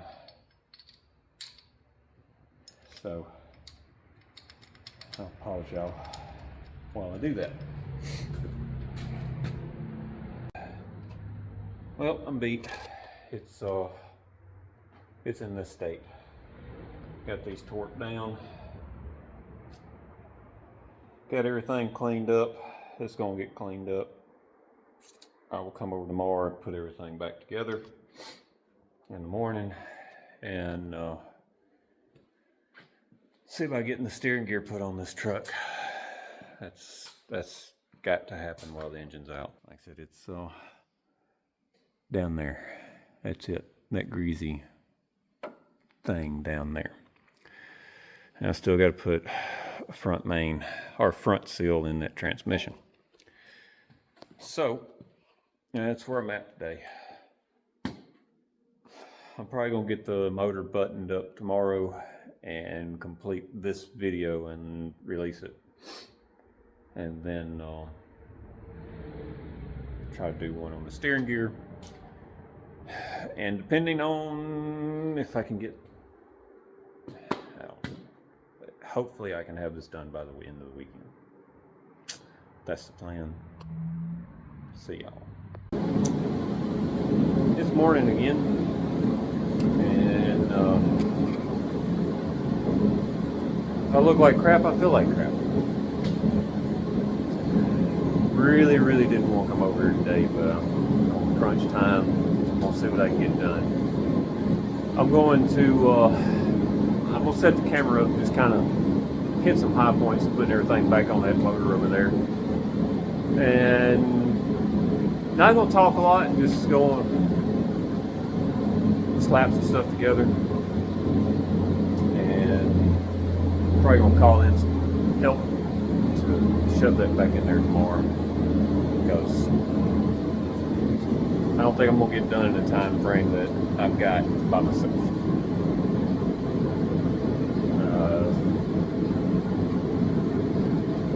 Time off over Christmas and New Year's has not been good, and I am feeling it. So we'll set y'all up, see if I can slap this together and get it done. At least get it painted, maybe get started on that steering gear. I'm not recording the steering gear. I made that decision. It's in a really bad spot. It's dark down in there. I don't think I can get a camera set up where it would even remotely look good. And there's probably already some videos out there for that. So I apologize. It's not happening. I'm down to the wire. So got to get things done, and trying to record it just slow it down. So let's see if I can get this done for y'all.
thought I had, oh.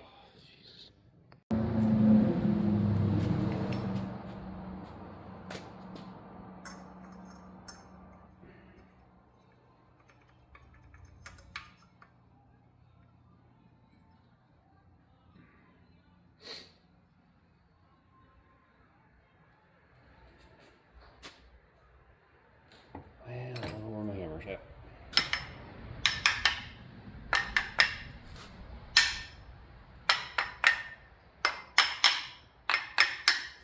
Everything becomes a hammer.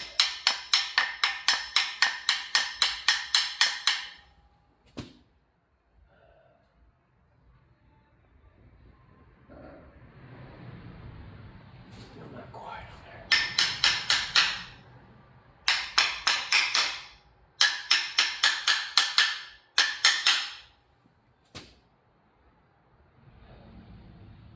there. There.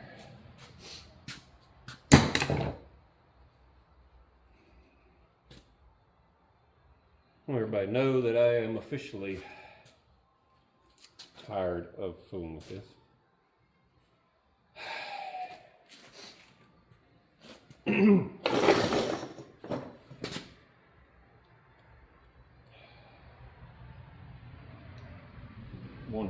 %.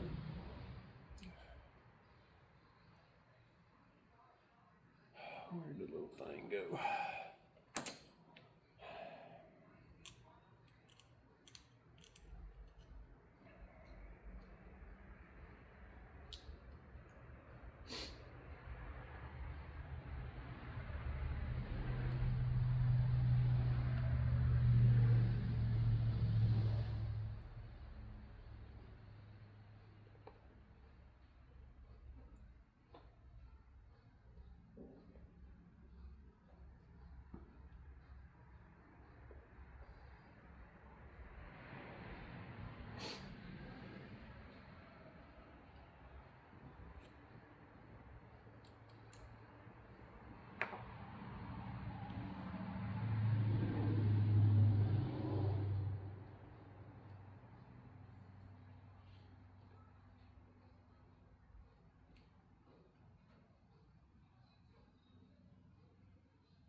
And if you don't know, you can't get the gasket set for this. Found this out the hard way.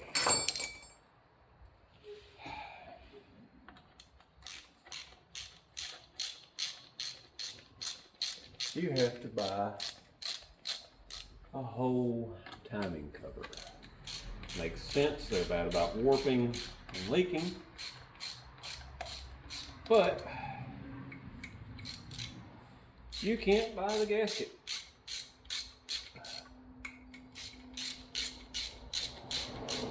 If you try to buy a gasket set, what you're going to pull up is one for the old school 350 with a metal timing cover. And they will sell it to you for this one. Although it is not the right one.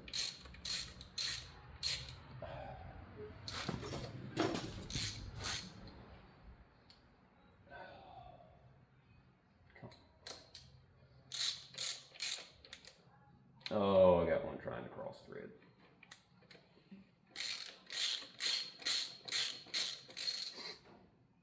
Why? Why are you trying to mess up? There it goes.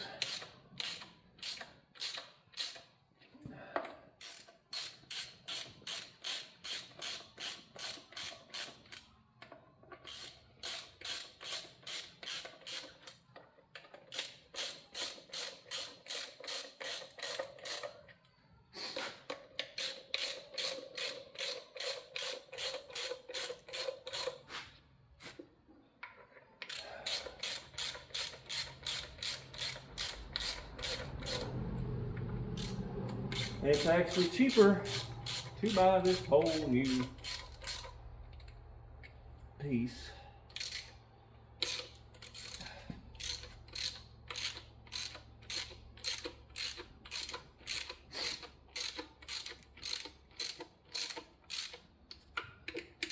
than it is to actually buy the other gaskets.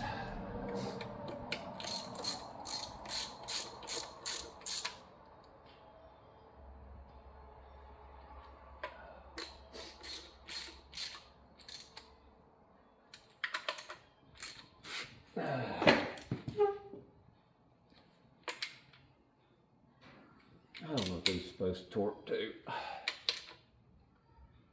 They're shoulder bolts, so they bottom out.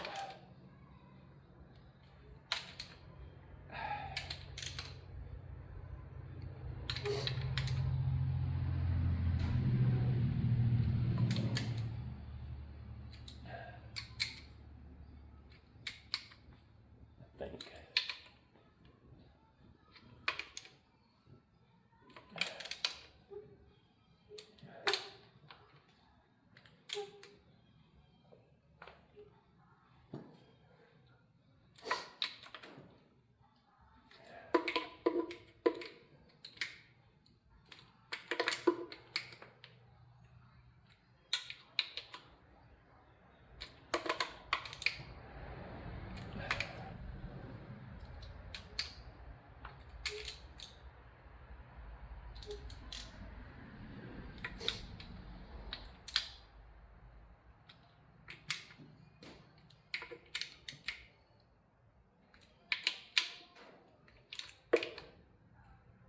I'm gonna say that's tight enough.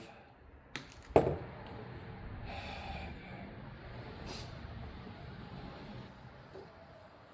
put the oil pan on.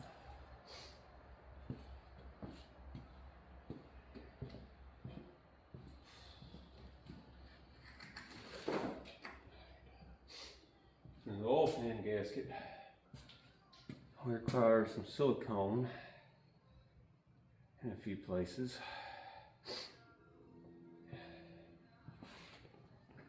So let's do that now.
All right, it should be plenty.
Alright, stud. Do you remember where it was at? It's the third hole back on one of these.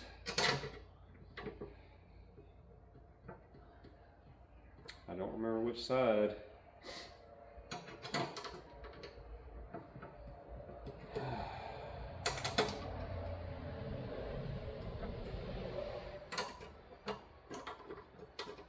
But I remember what was up to it, so.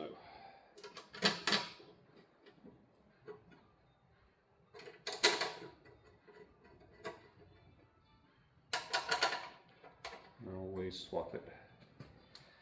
Oh, let's see if I remember.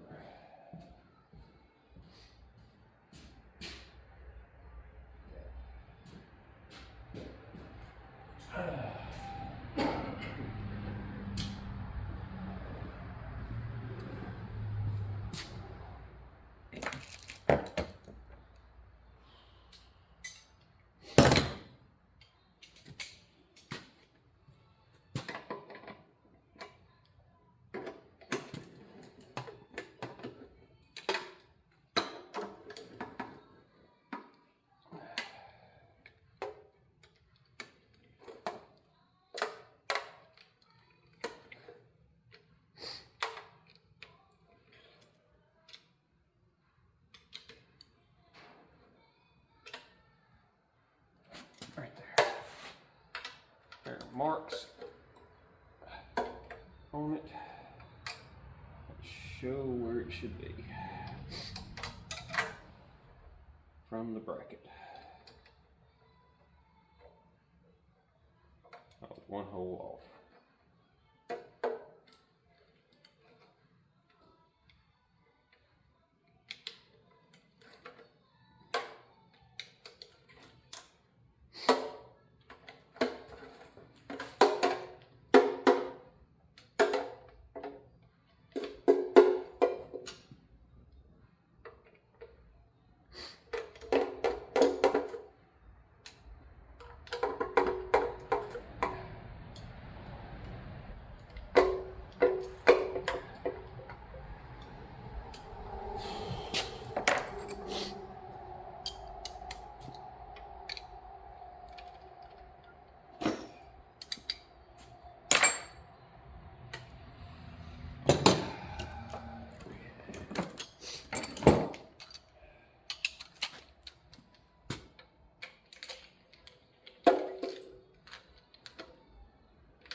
All right, let me get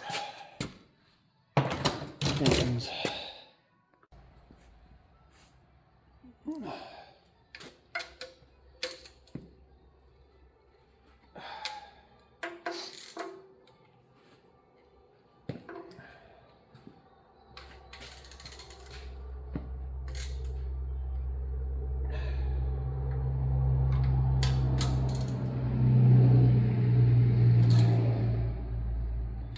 Do I know how tight these are supposed to be? Nope. I could look. Don't care. I'm getting them tight. That's what I'm doing. I don't feel like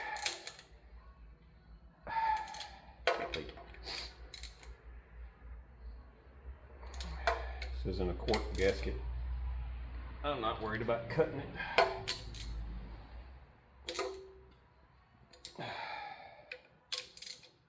It's rubber, so you get it tight.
damn thing.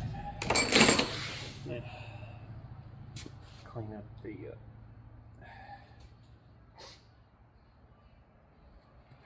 silicone used out.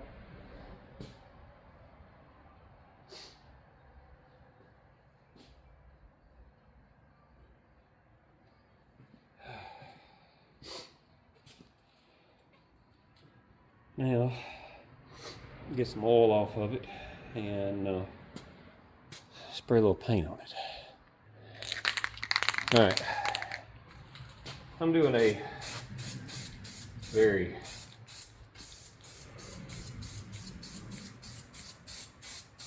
crappy just spray of paint on here. I'm not worried about this being pretty.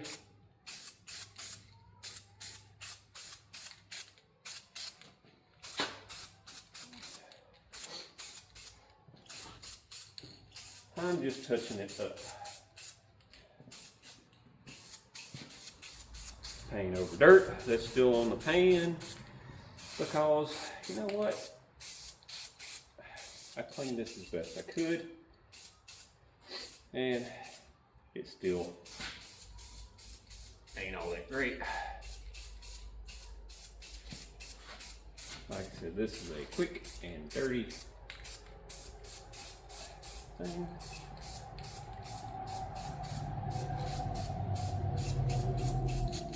It will still look better than it did.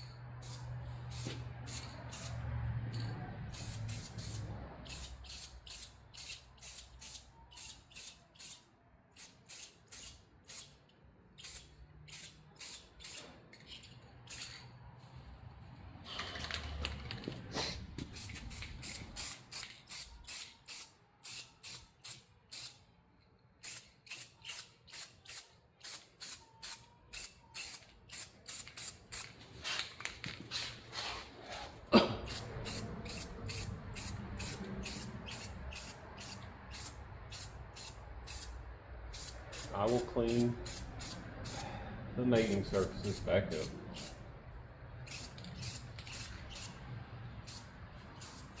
Don't worry.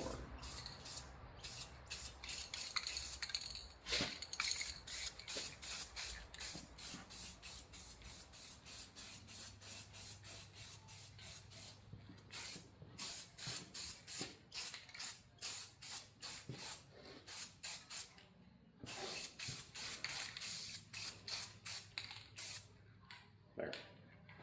It's black. Done.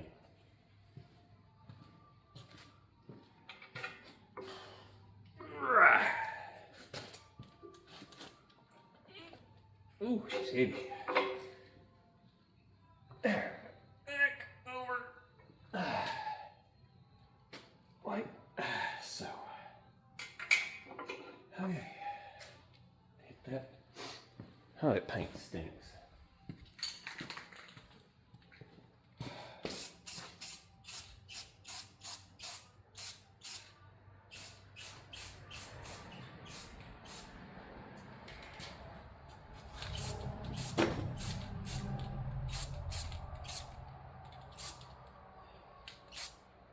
There, done. It's black. Now, as I said, I'm gonna hit these, get that off.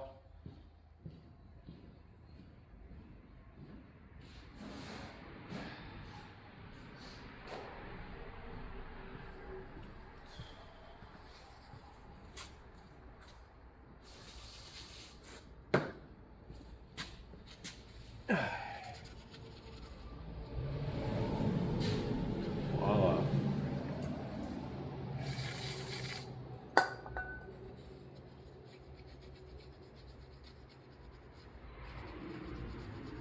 Paint sets up fast.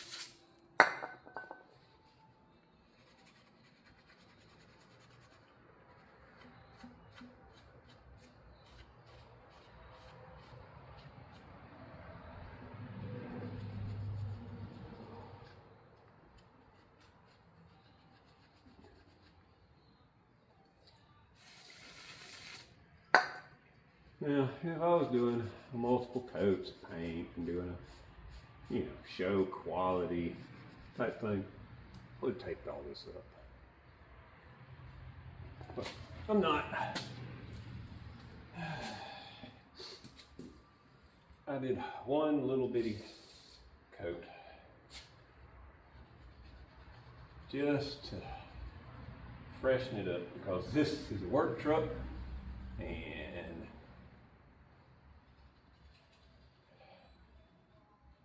six months from now, this engine's not going to be clean anyway.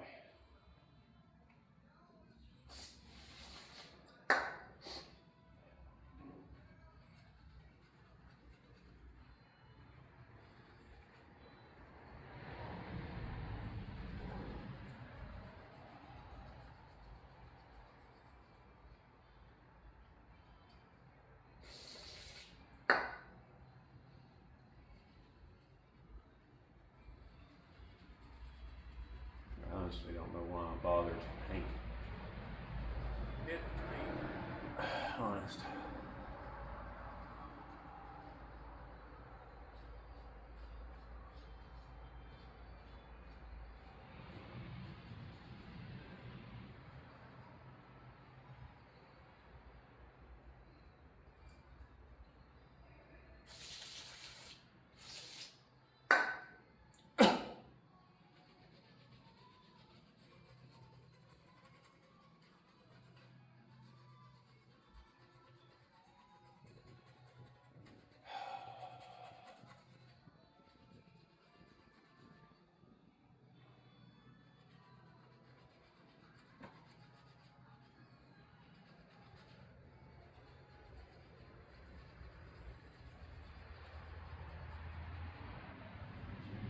There. Done. No more paint on surfaces that matter.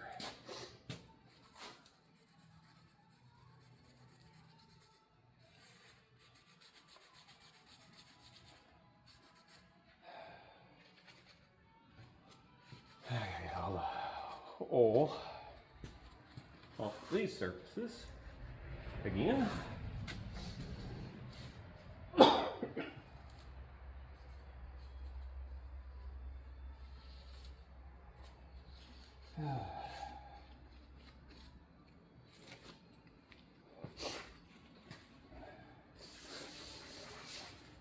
And I'm just using brake cleaner for this and get it dry.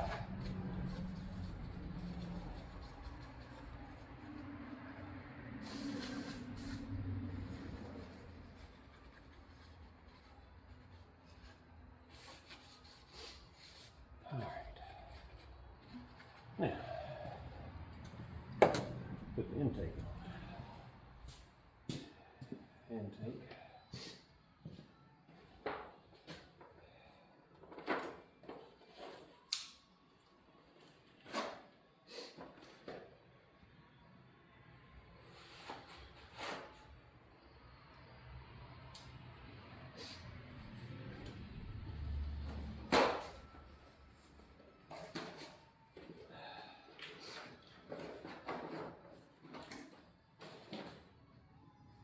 All right, I want y'all to see the difference in this. This right here is what they originally came out with stock. It is a plastic gasket. There's no insert in here, and they crush here and here, and this breaks and your water jacket leaks. This is the better gasket. It has a metal insert in it. It has rubber on both sides, and it has a metal insert right there so that when you tighten it, it tightens down on it. Vortec intakes only have 8 bolts. There's nothing in the center. You can see the difference. This is junk. I don't even remember. I don't understand why they still make this. This is all that you ever need.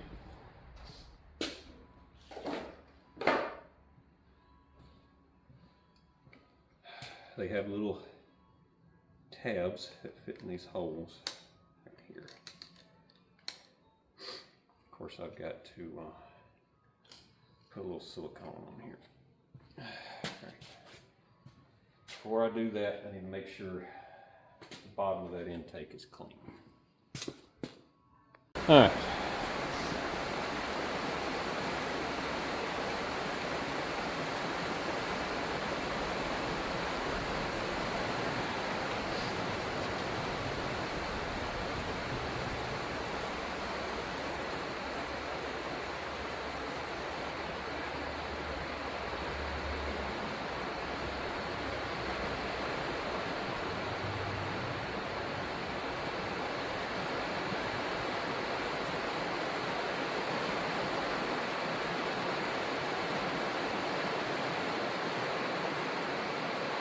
Now, if you're wondering why I'm doing that, it's because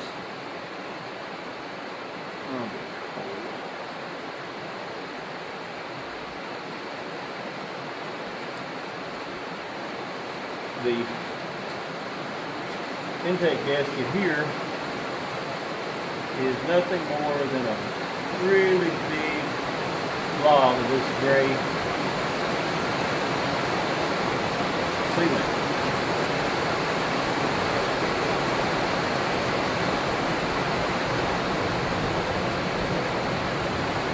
Where it transitions from gasket to sealant, you need to run it up on there.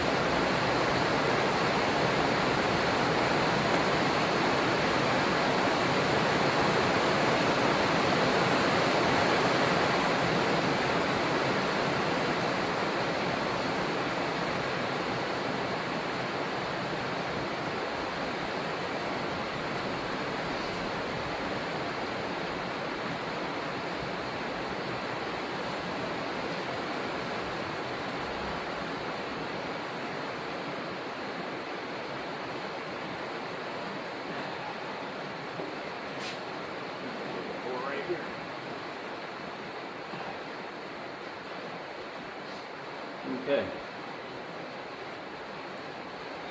You're going to use pretty much a whole tube of this. Now, you can get different stuff, but the best thing to use is the GM AC Delco gray sealant.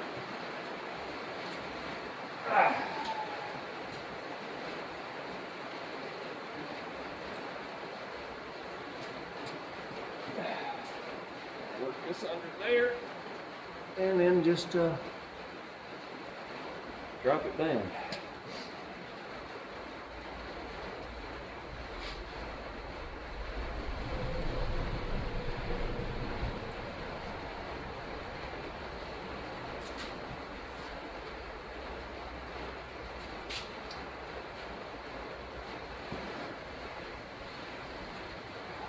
And it just sits in place. Like so.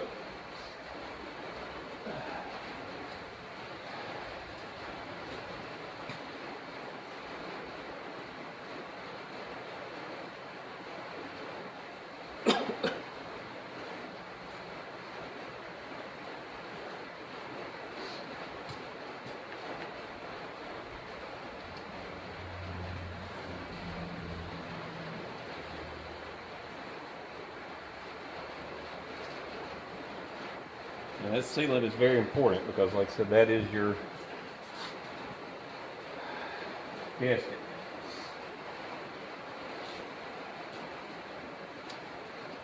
Front and back of the intake, and it's pretty thick.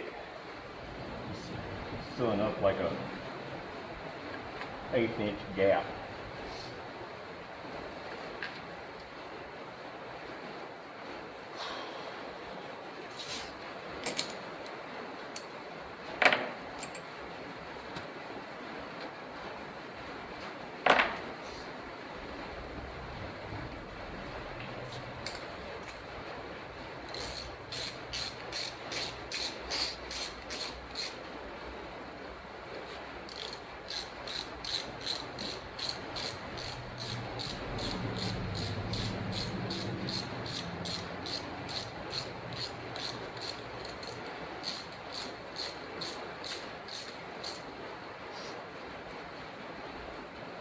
I don't know if there's a order to putting these in.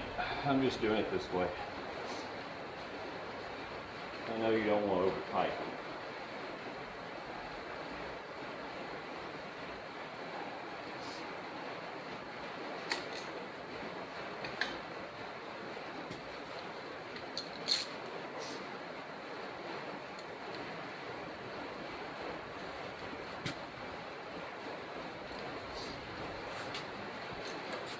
Supposed to, I think, torque like 12 to 15 foot-pounds,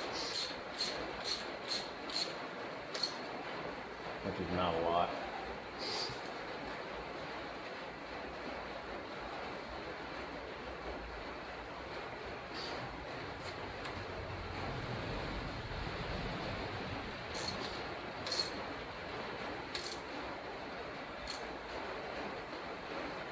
So,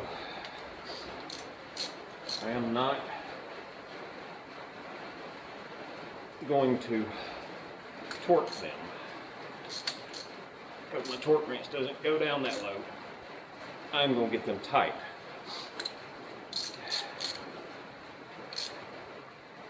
Which means I'm probably going to put about 20 foot-pounds on it. Which is why having those metal inserts is really important, because I'm tightening against the inserts instead of just a piece of plastic, which means I can actually tighten these tighter than what they probably are supposed to be tightened.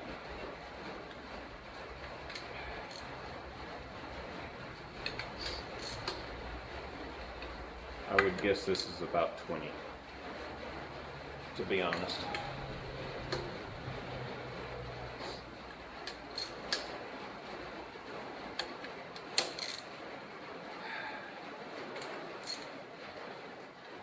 Intake's on. Now,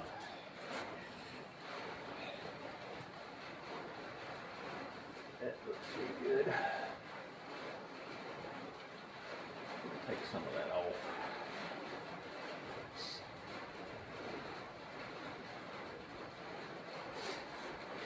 Because I've got a lot in there. Get it gobbed in there.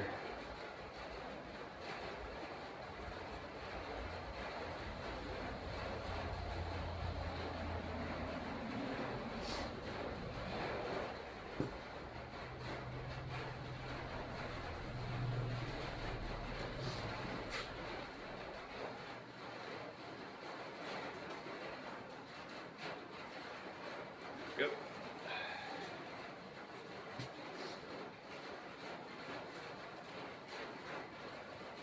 Yeah. Sticky mess.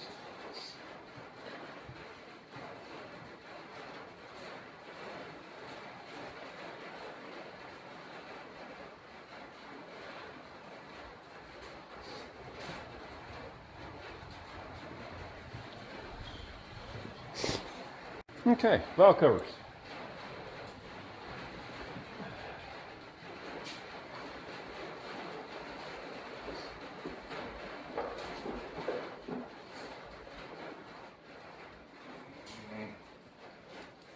How? I had you in.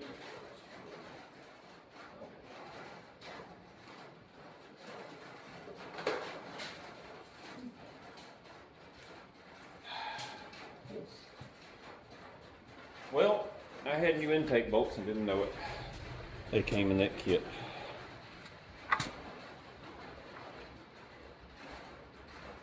I hope I'm doing this right.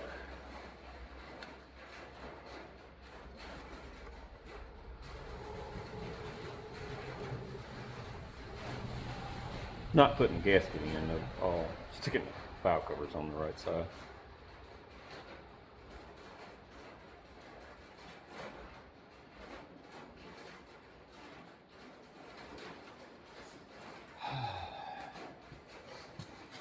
Pretty sure it goes this way.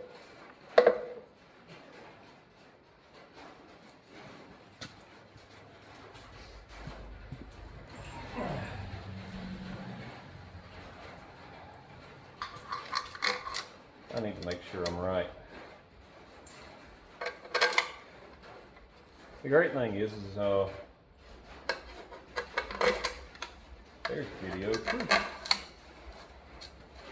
of this.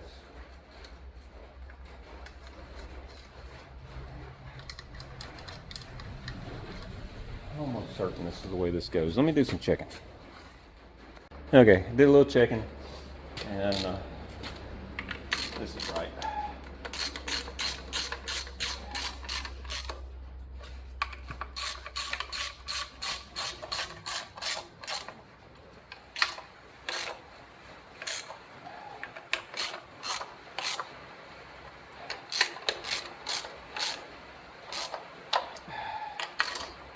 Y'all hear it is raining outside.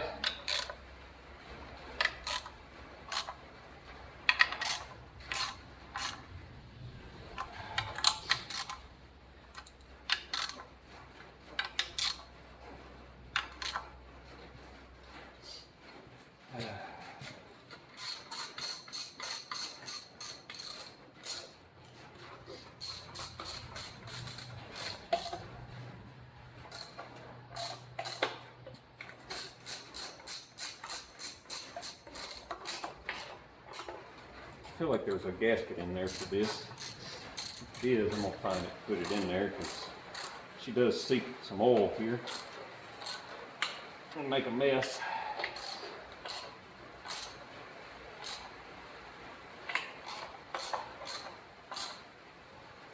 Not so much leak, but seep.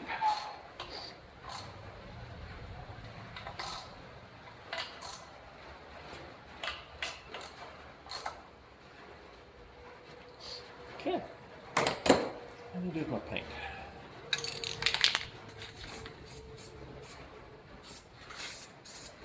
There again, I am not trying to make her pretty. I'm just polishing a turd.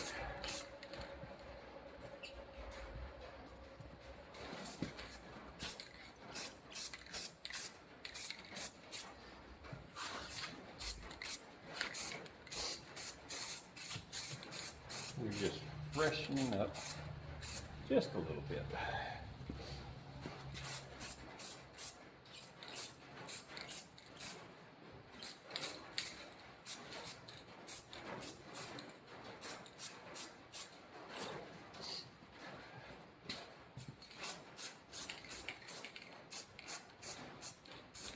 Why not? You know?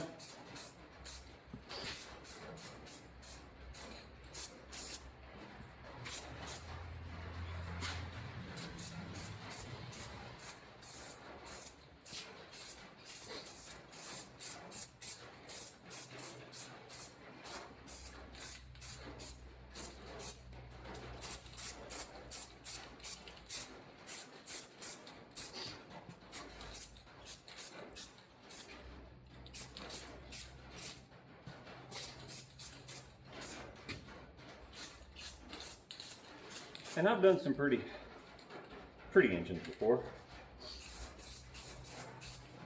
This ain't one of them, and that's okay.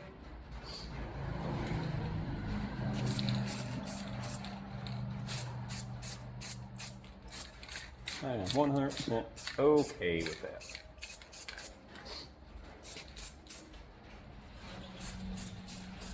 Like I said, a couple weeks, this won't matter.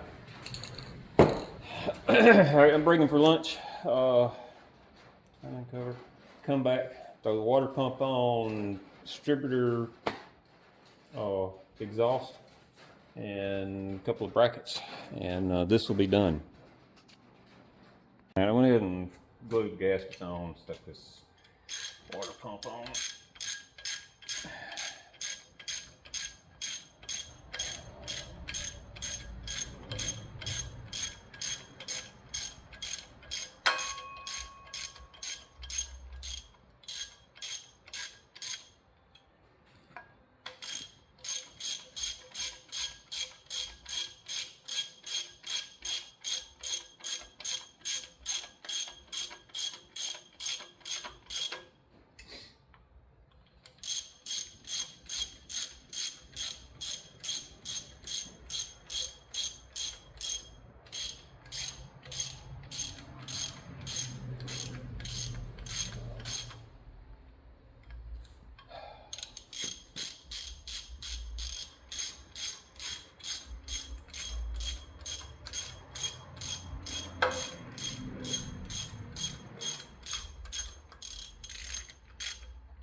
sure that is not the right size.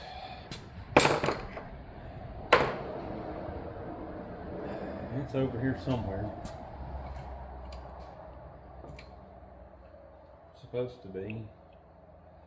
Should have been. Maybe it ain't.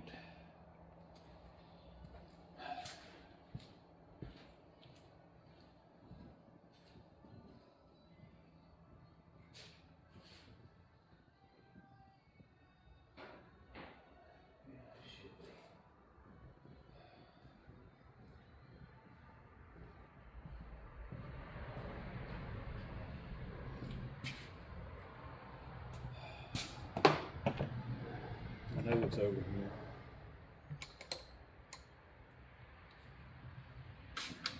Oh.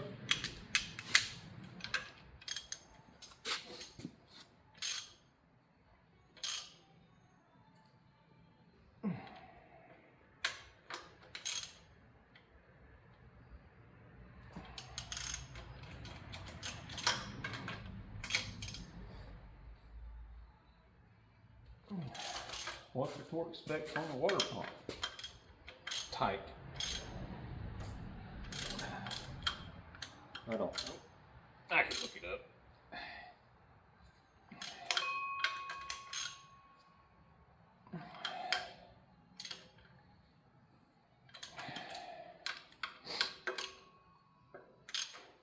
We're gonna call that good. Alright, I need to clean the harmonic balancer. Stick it on. Alright, I messed up when I put the rocker arms on. So I've had to back up and go with this again and readjust them because I did it like a Ford instead of a Chevrolet. Anyway, I'm gonna move y'all around here like so. I'm doing everything. The motor is sitting on top of its center, number one. Oh, so I'm gonna go ahead and put the distributor back in it so that I have everything where it needs to be.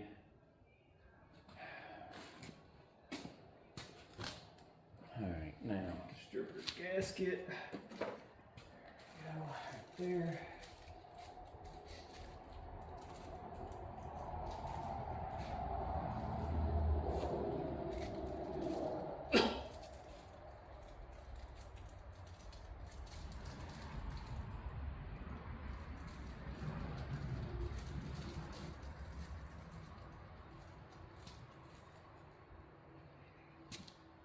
New distributor gasket.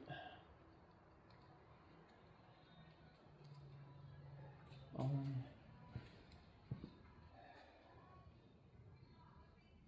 Now, the chances of the oil pump rod being where it needs to be are probably slim to none. But we're going to try. Mark here. It's not. I can tell, as long as this hasn't moved.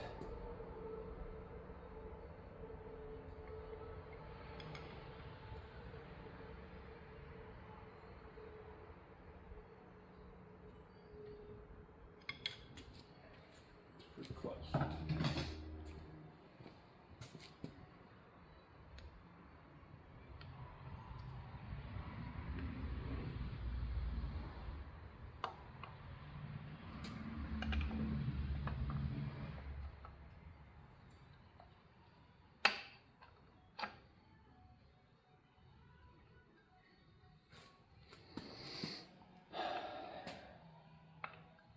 Well, gentlemen, I missed it by a tooth. It's supposed to be there, and it's here. So, bring it back up. Nope, I need to go this way. Too far.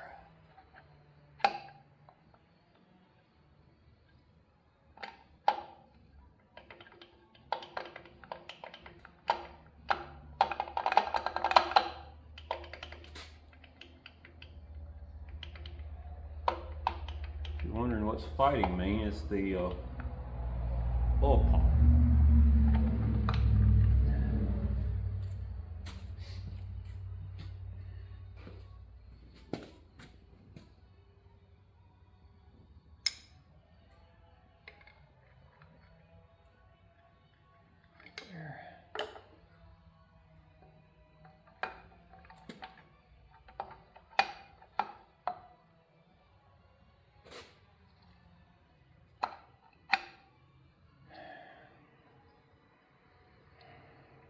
We're right back where we were.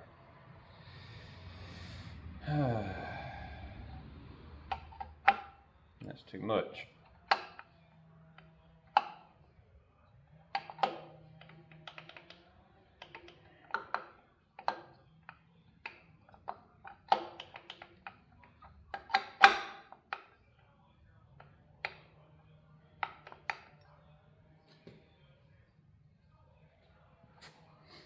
Now, what's the chances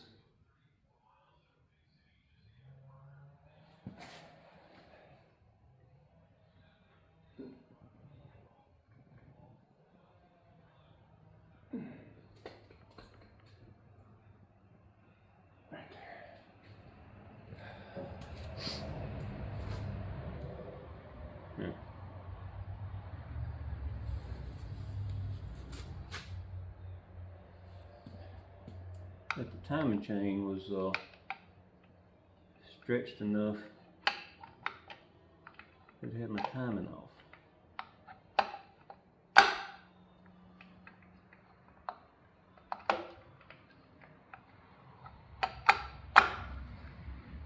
By that much.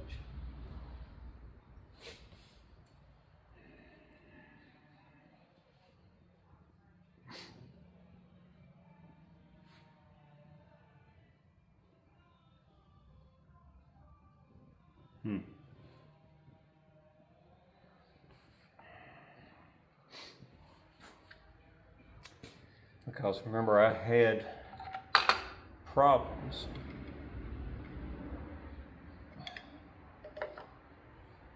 with this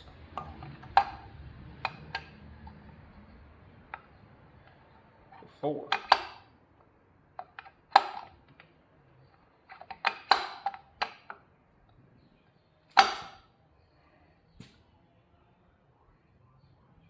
I could correct for that. I don't want to.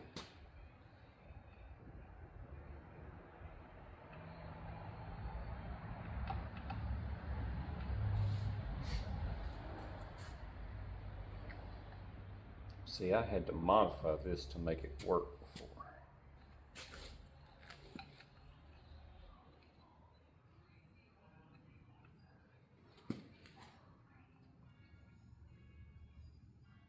That's too much.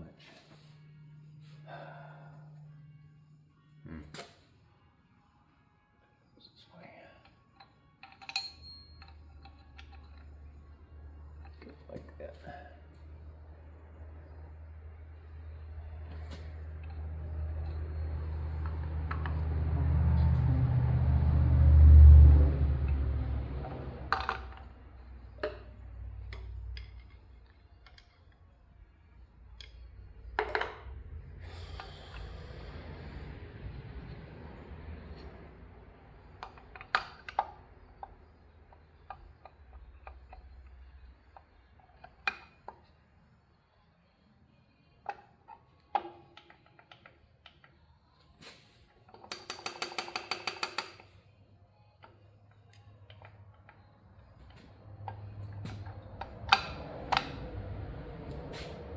See, that's close.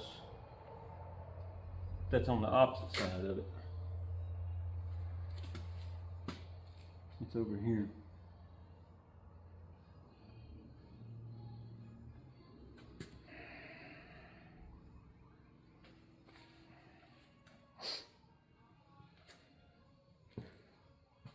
My mark could be off. That's a possibility. Shouldn't be.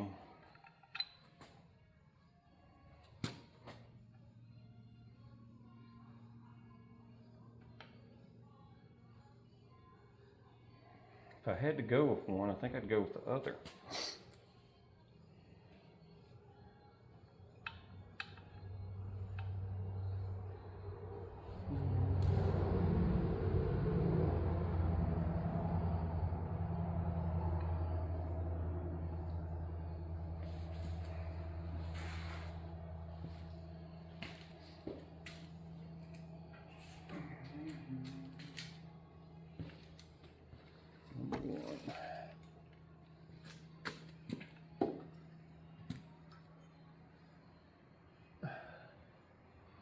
Well,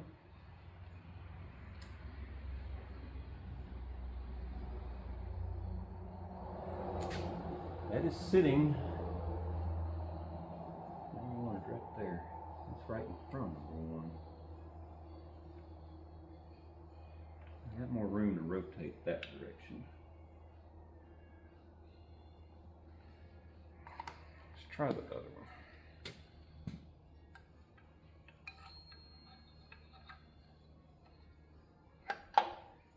Too much.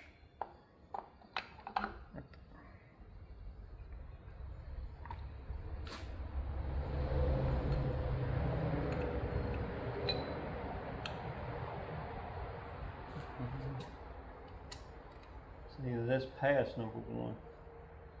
I'd have to rotate to there, and I don't have that much.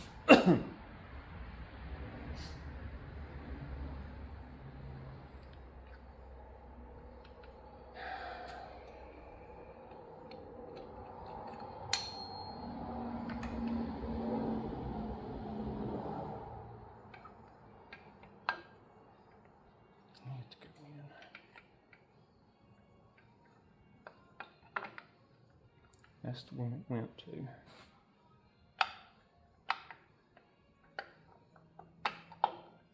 That's the one I need it to go in, right there.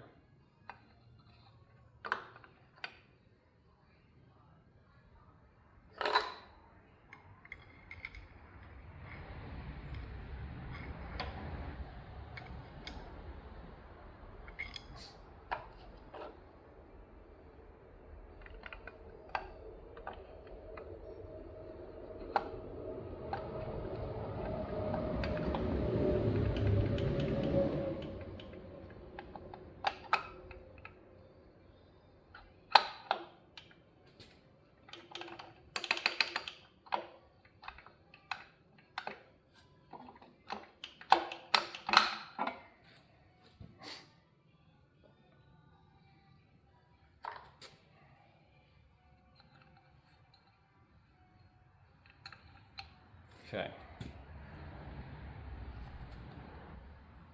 I can rotate enough there to get on it.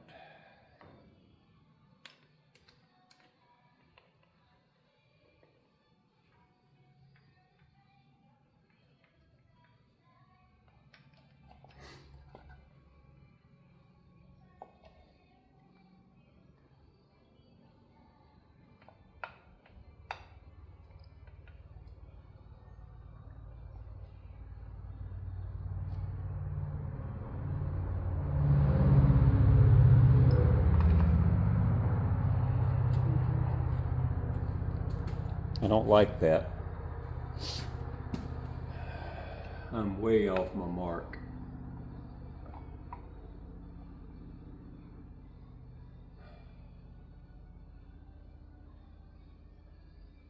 Way off the mark.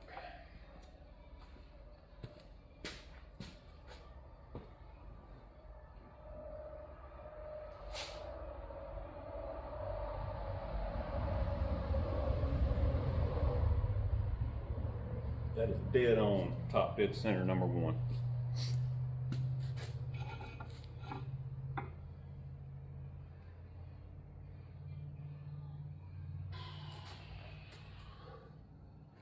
I mean, that is way, way off of these marks here.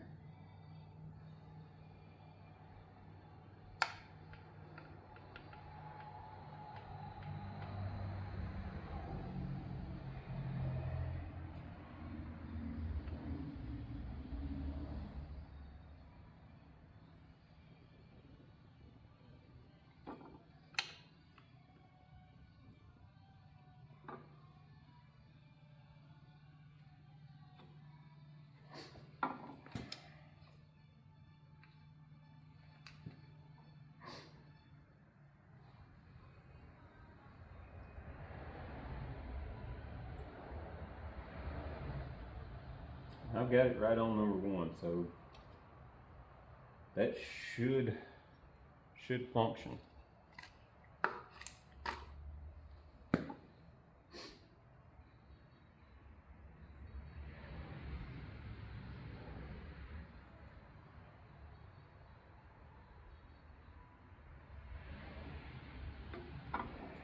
I'm gonna try it one more time because I can get it back there. I know I can't.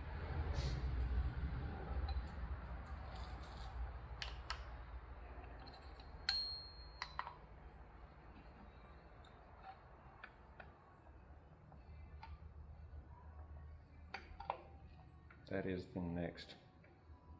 See, that should be it right there.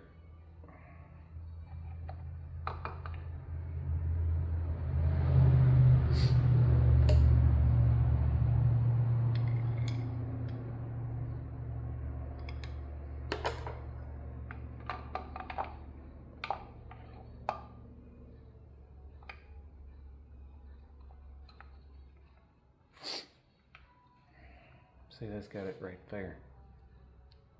I can't get close to that.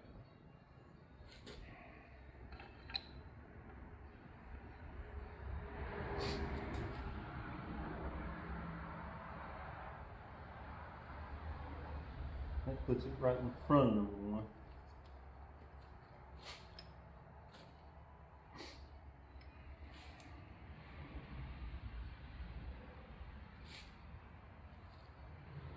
Bolt.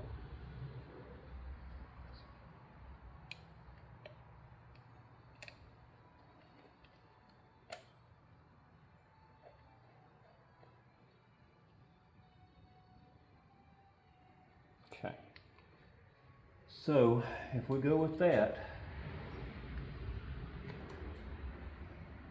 that has it right there. And that's dead center of that thing. Right on that tit, right there. Yeah, that's right in front of number 1.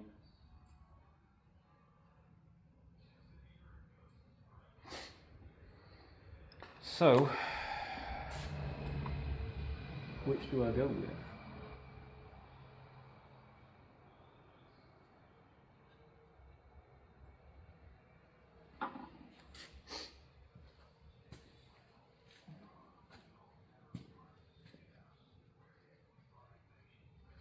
I think I'm gonna go with the other one.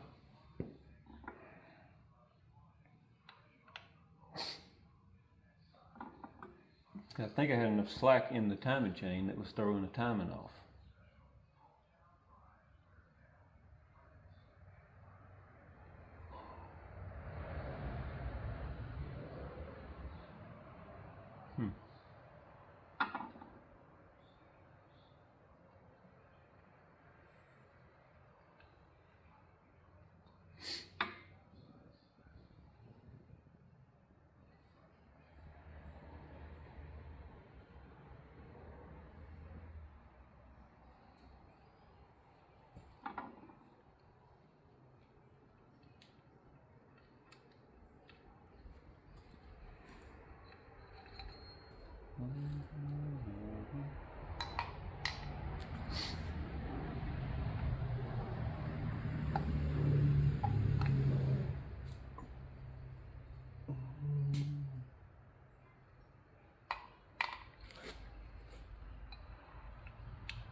I'm going with that.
I'm not entirely happy with that, but it is what it is.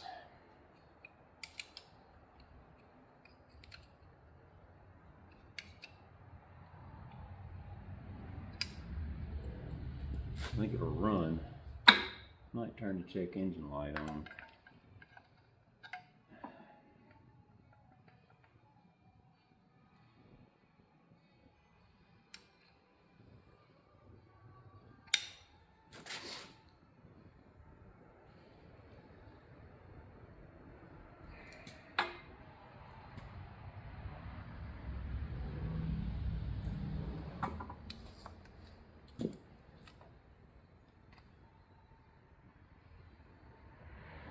It's really freaking close.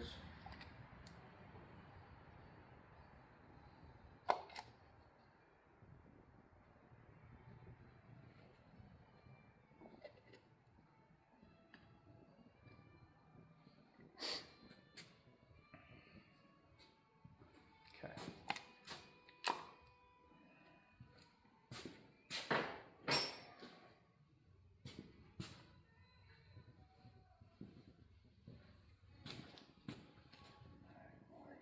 Eight.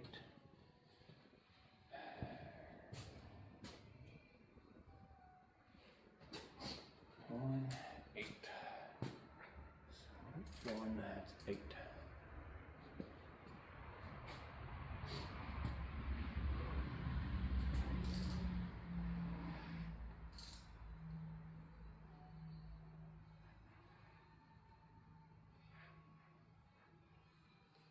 Piston should be up.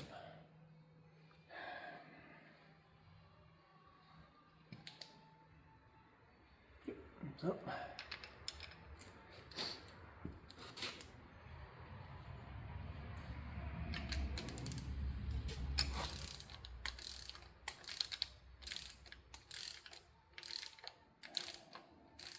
Just until you get the wiggle out of them, like so. And we're going to do 3/4 of a turn. Half, 3/4.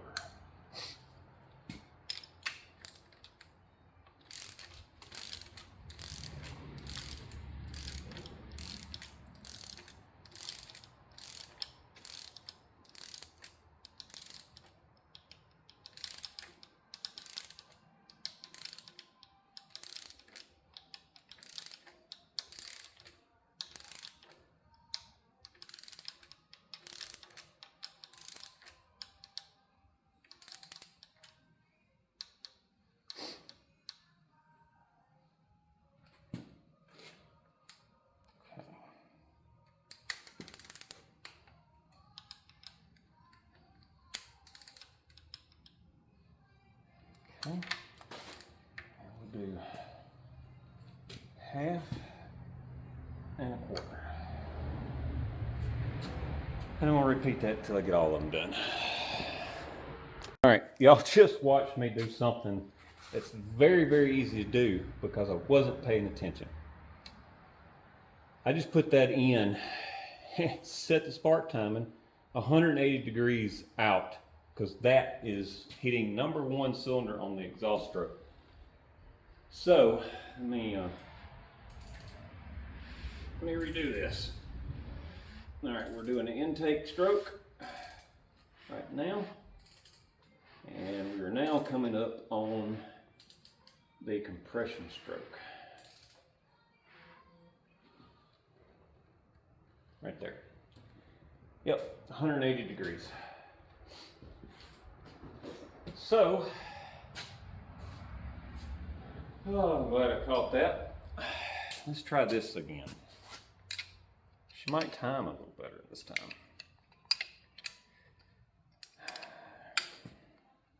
Means I gotta start over on my... Really, it shouldn't matter other than I gotta rotate that.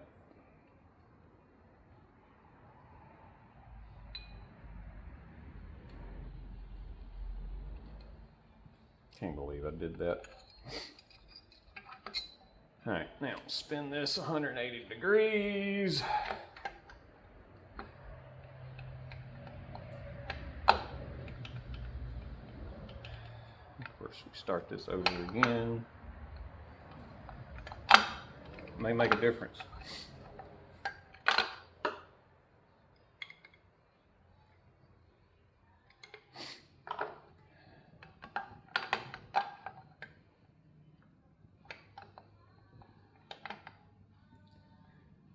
Hey, what do you know?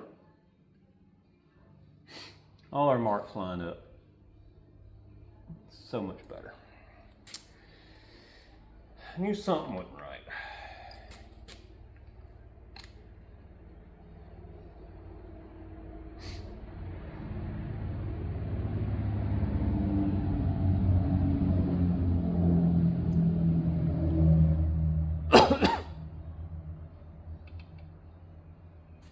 Now I gotta check those valves again. Turn it just a hair right there. That looks good. That is dead on where it needs to be. Lock this down.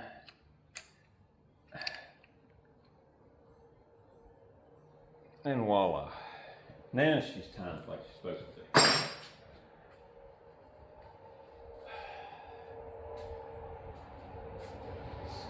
Alright.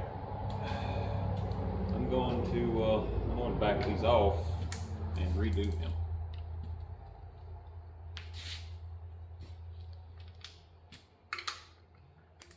Just because I was on the wrong stroke. Alright. Now, take the slack out. Slack's out. Go half, 3/4.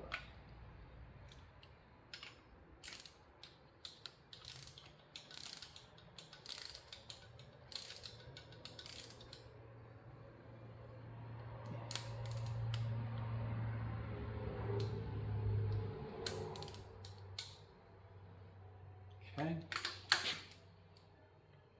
Half, 3/4. Right there. All right, now let's rotate the engine around until we are at number 8.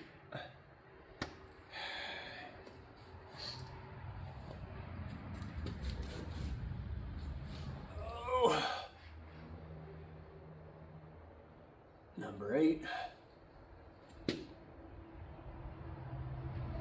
There.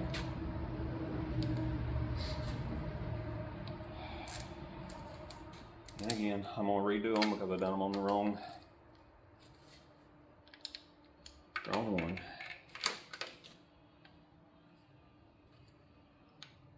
Go.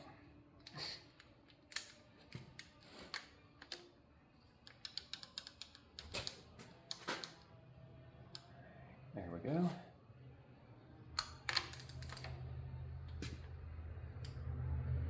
Around half, 3/4.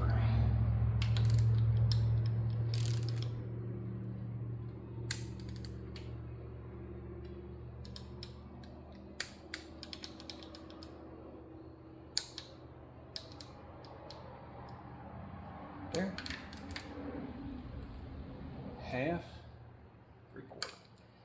Now, I'm gonna finish.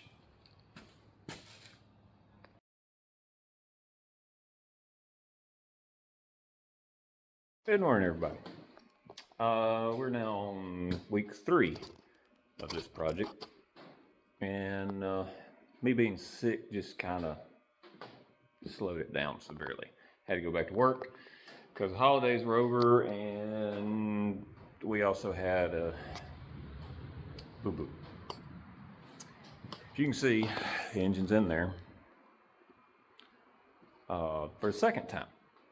You've seen the videos of when you put something major together and you mess around and leave something simple out.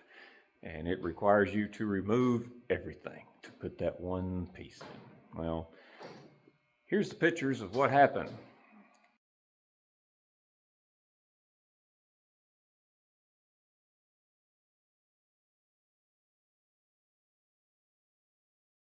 And yeah, we did that. I'm not real sure how, but we did that. So anyway, that was last Saturday, and Monday we met up, pulled the engine back out that evening, put the ring gear on, and stuck her back in. And in doing so, we managed to catch a wire between the transmission and the engine for the oil sending unit. So that plug is now dangling in the bell housing somewhere. We were not pulling the engine back out for that. I have a wiring harness here from a truck that we tore apart to rebuild another one. We went and cut the plug off of it and spliced it in. That little piece of plastic, if it touches anything, it's going to be the ring gear and it's going to disintegrate and fall out the bottom. So, anyway, this is where I'm at. I'm not going to take a bunch of video today. I'm going to splice some stuff together of building the engine and everything. Guys, I got to get this done. I'm going to turn some music on because I work better with it, and YouTube hates that. So I'm going to stop and record the highlights today, kind of as it goes. Y'all saw me take it apart. If you've watched that video, everything I'm going to do today is in reverse order. I'm going to go under the truck. I'm going to hook the torque converter back to the harmonic balancer. I'm going to tighten the bottom 2 bell housing bolts because I haven't done that. Put the splash guard back in place, connect the exhaust, and put the starter back on. Then I'm going to come back up here, and I'm going to start putting all of that back on top of the engine and on the front. I'm going to try to do this fast. So, like I said, I'm going to stop as I go, and I'll take short little clips, but I'm going to try to get this done before lunch.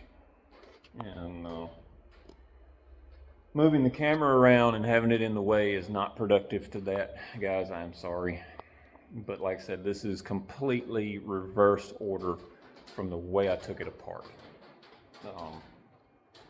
It's just putting the parts back on. So, but I will make sure to catch when I fire it up. So I'm gonna get started, and I'm gonna turn some heat on because it's a little bit damp in here. It's not too cold today, but it is damp. And I am still recovering from the bronchitis that I had. So I don't want to get sick again. But that's where we're at, and I will update y'all as I get things done. All right, I'm 2.5 hours in. Not having us running by lunch. Just got done under. So let me take y'all under there, and my hair's a mess. I need a haircut done. So if you're wondering about these are prescription readers. I can see about me to the phone, but I can see under the truck with them. So I'm gonna take you under there. I'm gonna show you everything that I put on, and I'm gonna start on top. So let me flip. Yeah, all of that was needed. Well, that wasn't, but most of this other stuff was needed under the truck to put it back together. So, let's see here. All right. First thing, the exhaust back together. That oil filter housing, focus, right there in the center of the screen, they had to be put back on. Splash guard, that's upside down, right here, had to be put back on. Now, here's the kicker. See that bar goes right there, way up in there. Oh, yep, that had to be put back on. There's one over here too. They go up to the motor mount, come down to the splash guard. Now, starter's back on. Now this was the whole thing, not doing a full like bore and rebuild and all on this truck, is you see this bracket right here going over there to the splash guard. That's to keep that starter from walking. All right, and then you let me find it. Knock sensor right there has to be plugged up. You have to hook the wires back up to the starter. There's a bracket right there. Focus. That holds the transmission cooler lines to the engine. Yeah, and up inside the bell housing there, you put the torque converter back to the flex plate. All right, that's everything's done under the truck.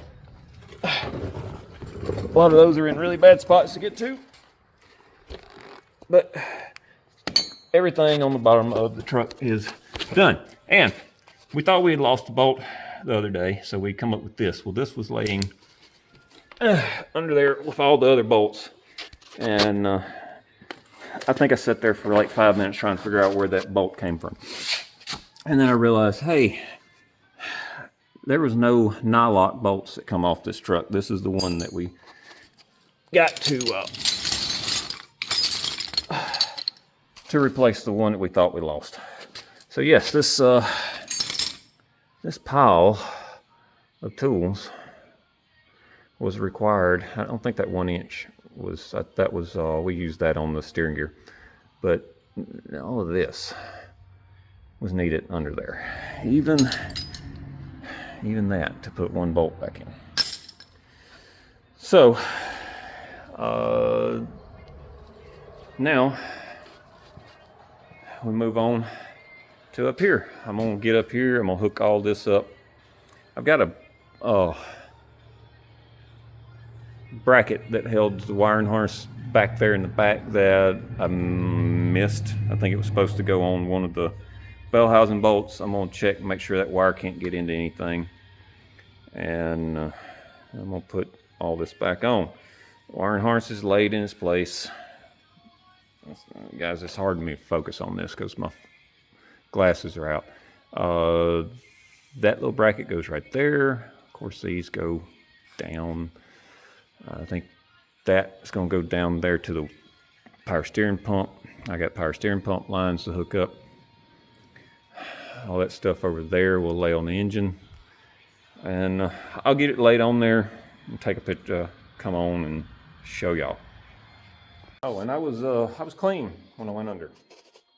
I'm not clean anymore. I mean, I've been washing my hands a couple times.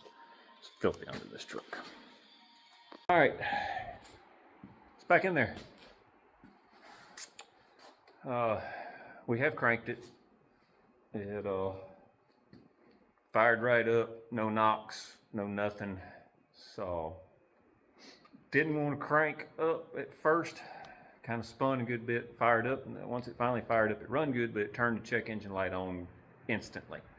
So we let it run for just a second, I remembered that the power steering was dry, so I cut it off, put some power steering fluid in it. And of course, remember on this truck, it uses Hydro Boost. So all of this has got to have power steering fluid in it, plus the new steering gear, all that. So we poured some in, and while we were topping the power steering fluid off, we were watching the gauges, and she started heating up. I had poured probably 3 gallons of coolant in it, and it had quit bubbling. It did not get coolant in the engine, so she got hot. Not too hot. I cut it off before it did, but it was heating up. So what I did was I came over here and I unhooked this, because this is a quick connect. You squeeze those two together, pull this out. This is the heater hose going into the heater core. That is a high point on the engine that's in line with the thermostat. So I let all the air out, just enough it could breathe. Topped the radiator off, and it went back down. And now I am ready to fire it back up again. See if I can get some more air out of the system. And let's see if she cranks right this time.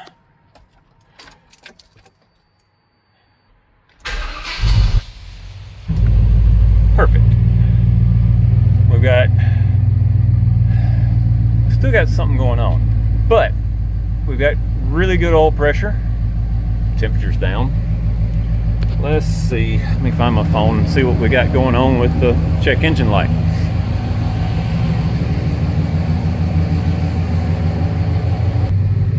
All right, let's see what we got going on here. Diagnostic. Read.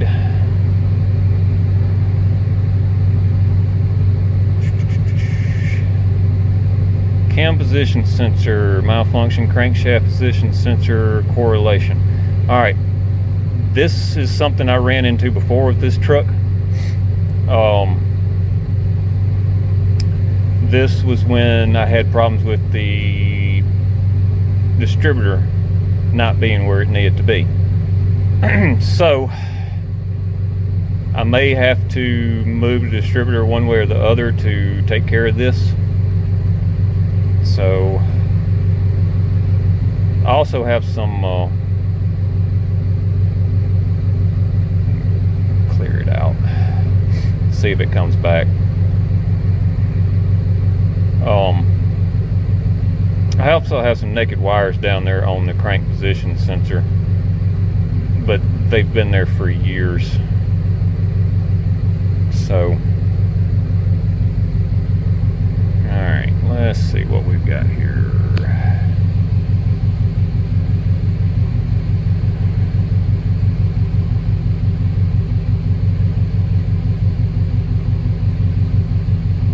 Engine temperature's good.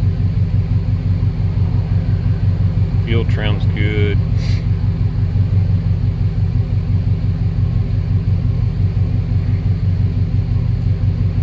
Timing is advanced 22 degrees. That seems high, but I can't say that it is. I don't know what these things are supposed to actually idle at.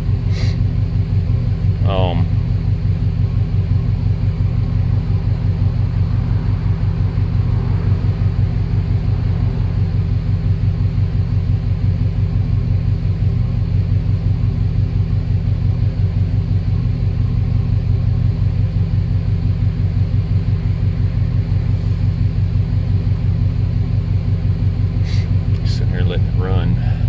The temperature's slowly coming up. Oil pressure still sitting at right at 40. So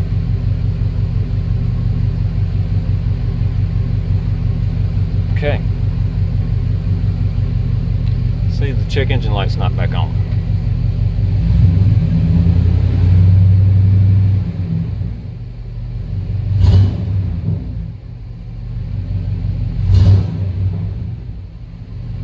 Sounds good.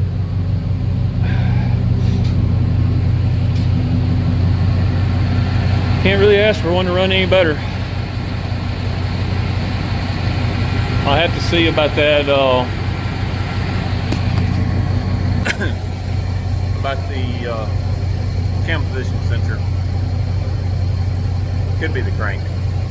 Make sure we ain't got anything dripping out of it. Well, everything looks good. Coolant sitting right there.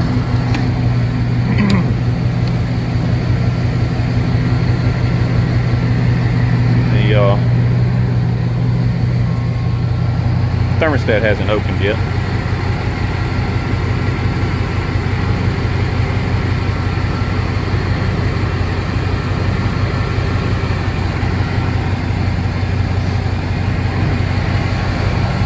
Our steering fluid quit puking. Maybe I got all the air out of it.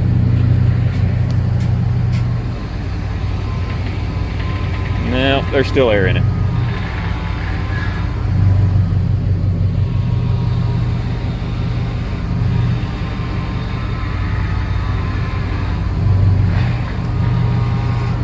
That'll take a few days to get that out. So, yep, everything's looking good. Oil pressure's staying up.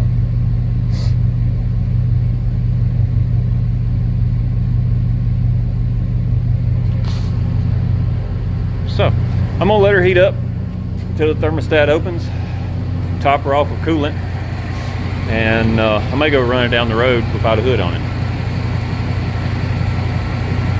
Right, it's the end of the day. It's not happy about something. I don't know what. Sitting here running fine, and it starts to surge a little bit and start to flood because the caps are stinking like crazy. So that pretty much means it's flooding. So I'm gonna leave it alone today because it's getting late in the day, and come back over here tomorrow and try again. I kind of have a feeling I got timing off because it's messing with it. When it surges, it's going from like 22 to 15. So it's trying to adjust something, and like I said, it's not happy. So, but mechanically, it sounds good, and that's a good thing. So now all I gotta do is figure out what's out of kilter. And like I said, I've had problems out of this truck in the past with the timing. So more than likely that's what it is. I just gotta tweak the distributor a little bit and probably fix it. Anyway, that's the wrap for the day. All right, good morning, everybody. Back over here fooling with this. It was what I thought it was. The Chinesium distributor that's in this truck that gave me problems when I first got it 8 years ago was giving me problems again. I think the deal is that putting the new timing chain and gears in it, I took slack out of the system. And on these Vortec engines in the mid to late 90s Chevrolet trucks, they only give you plus or minus 2 degrees off of being perfect on 0 for the spark timing. The problem is the only thing you can do on these engines is get number 1 cylinder perfectly top dead center by the mark down there, and there's no other marks on this engine. It's nothing. So there's no way to get it exactly right unless you mark everything, which y'all saw in my earlier videos. I marked everything. This engine was put back, everything lined up perfect. But that was not perfect for her this time. I'm fixing to let it run, but I've got it going. So let me show y'all what I did, and this fix it. I think it is. It's cranking good, and it's not turning the check engine light back on. So I'm gonna get the light. That light's not going in there. Let me get a flashlight. All right, right down in here. below the plug wires. See that bolt right there. All right, that is the hold down clamp. Let's see if I can get you to focus. There we go. Hold down clamp for the distributor. And you see that, come on, focus on that. See that hole? That's not supposed to be there. That is supposed to center up when you put that bolt in there and bolt down. That hole's there because I filed it out, and so I could move the distributor. Now, get the focus. It's hard to tell, but you see the distributor is not lined up perfect with the back of the engine anymore. You see that white dot? That white dot is where number one should have been. That's where I lined everything up. That's where everything was when I took it apart. You see the old white dot over there, right beside it? That looks like that's where everything lined up. That actually looks like that's where it lined up and corrected itself and everything's right, which that's where I did it before. So anyway, what I did, I had an old distributor cap, and I saw this on another guy's video. I drilled a hole in it. This is number one. This white mark is lined up with this pin right here where a spark goes. So I put this cap on there and looked at it, and the it's hard to tell. It was lined up perfect on it.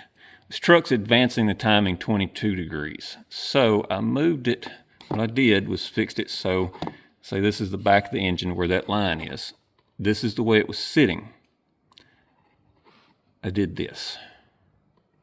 So instead of it being perfect on this line, it's right about here. So I retarded this just a little bit. Truck's running good. Let's fire it up. She's cranking like she's supposed to now.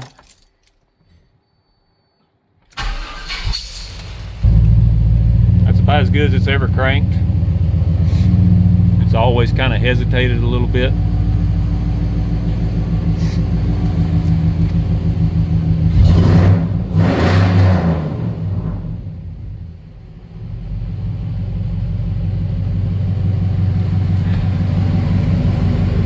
But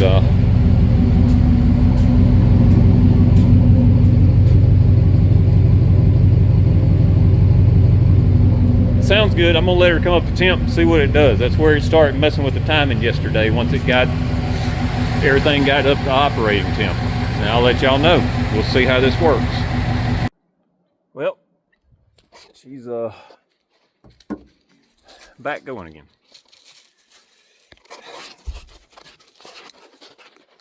It ended up going and borrowing a scanner. I had it where it'd run decent, but it wasn't right.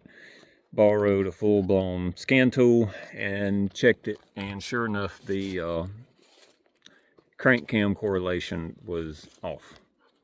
I had got it to about 6 degrees, minus 6 degrees. Took it and back out, or took the thing out, filed it some more, and I've got it at -4 degrees. That's not perfect. It runs at that. That's all I could get because the distributor hit the back of the upper intake. I'm gonna have to pull the distributor out and try to rotate it one tooth. I didn't feel like doing that today. Truck's running fine. It's not doing anything weird. I'm not sure that distributor will actually allow me to get it correct, because I had problems with it before, and very obviously I've been driving it for 8 years with it out of town, so I think it's a lot closer than it was, so I may just leave it alone. as long as it runs good and pulls good, and seems to be. But I have learned something. And another truck that I used to have had similar running issues that it developed several years after we rebuilt the engine in it. And I'm wondering if it may have some of the same problems. So now that I have access to a scanner, I may hook it up to it because it's still in the family and check it out, and may be able to fix that truck.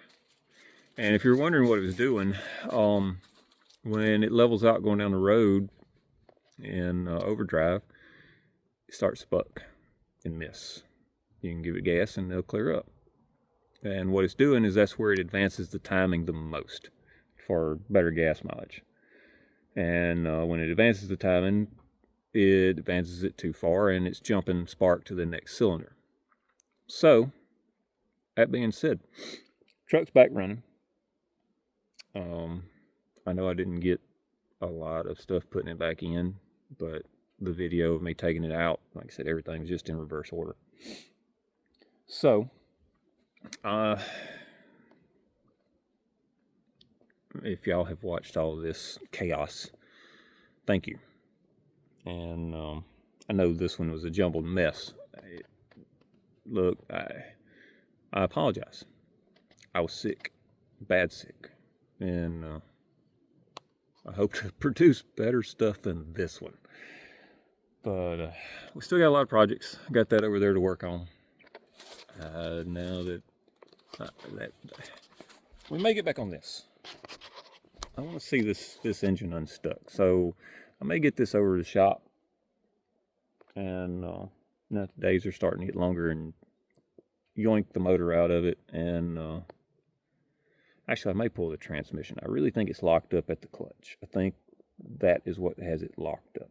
But I can't investigate it sitting here. So I'll get it over to the shop, get it on some stand so I can get under it and check that out.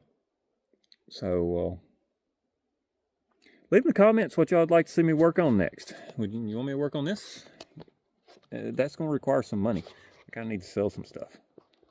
I really want that running. I want to play with it. This one, I want to get it where it can run and I can sell it. That was the whole point. I have no intent of restoring this truck. I want to flip it and sell it. But I'd like to have it running for content. So we also have that Ford sitting over there that's going to get that Chevrolet motor. That's a summer project, I hope. That the Chevrolet runs, so that shouldn't be too bad. I'm just going to transfer everything to the Ford. Sacrilege, I know. Anyway, if y'all have watched these, I really do. Thank you. I appreciate it. Like, share, do all that good stuff. More followers, more likely this is to get bigger. And I do have some other stuff to do for the side gig stuff. We're going to be building a guard to go on a Komatsu 290, 240 Komatsu. And I'm gonna video that. So, more to come, better to come. Maybe it'll be less chaotic. Yeah, have a good one.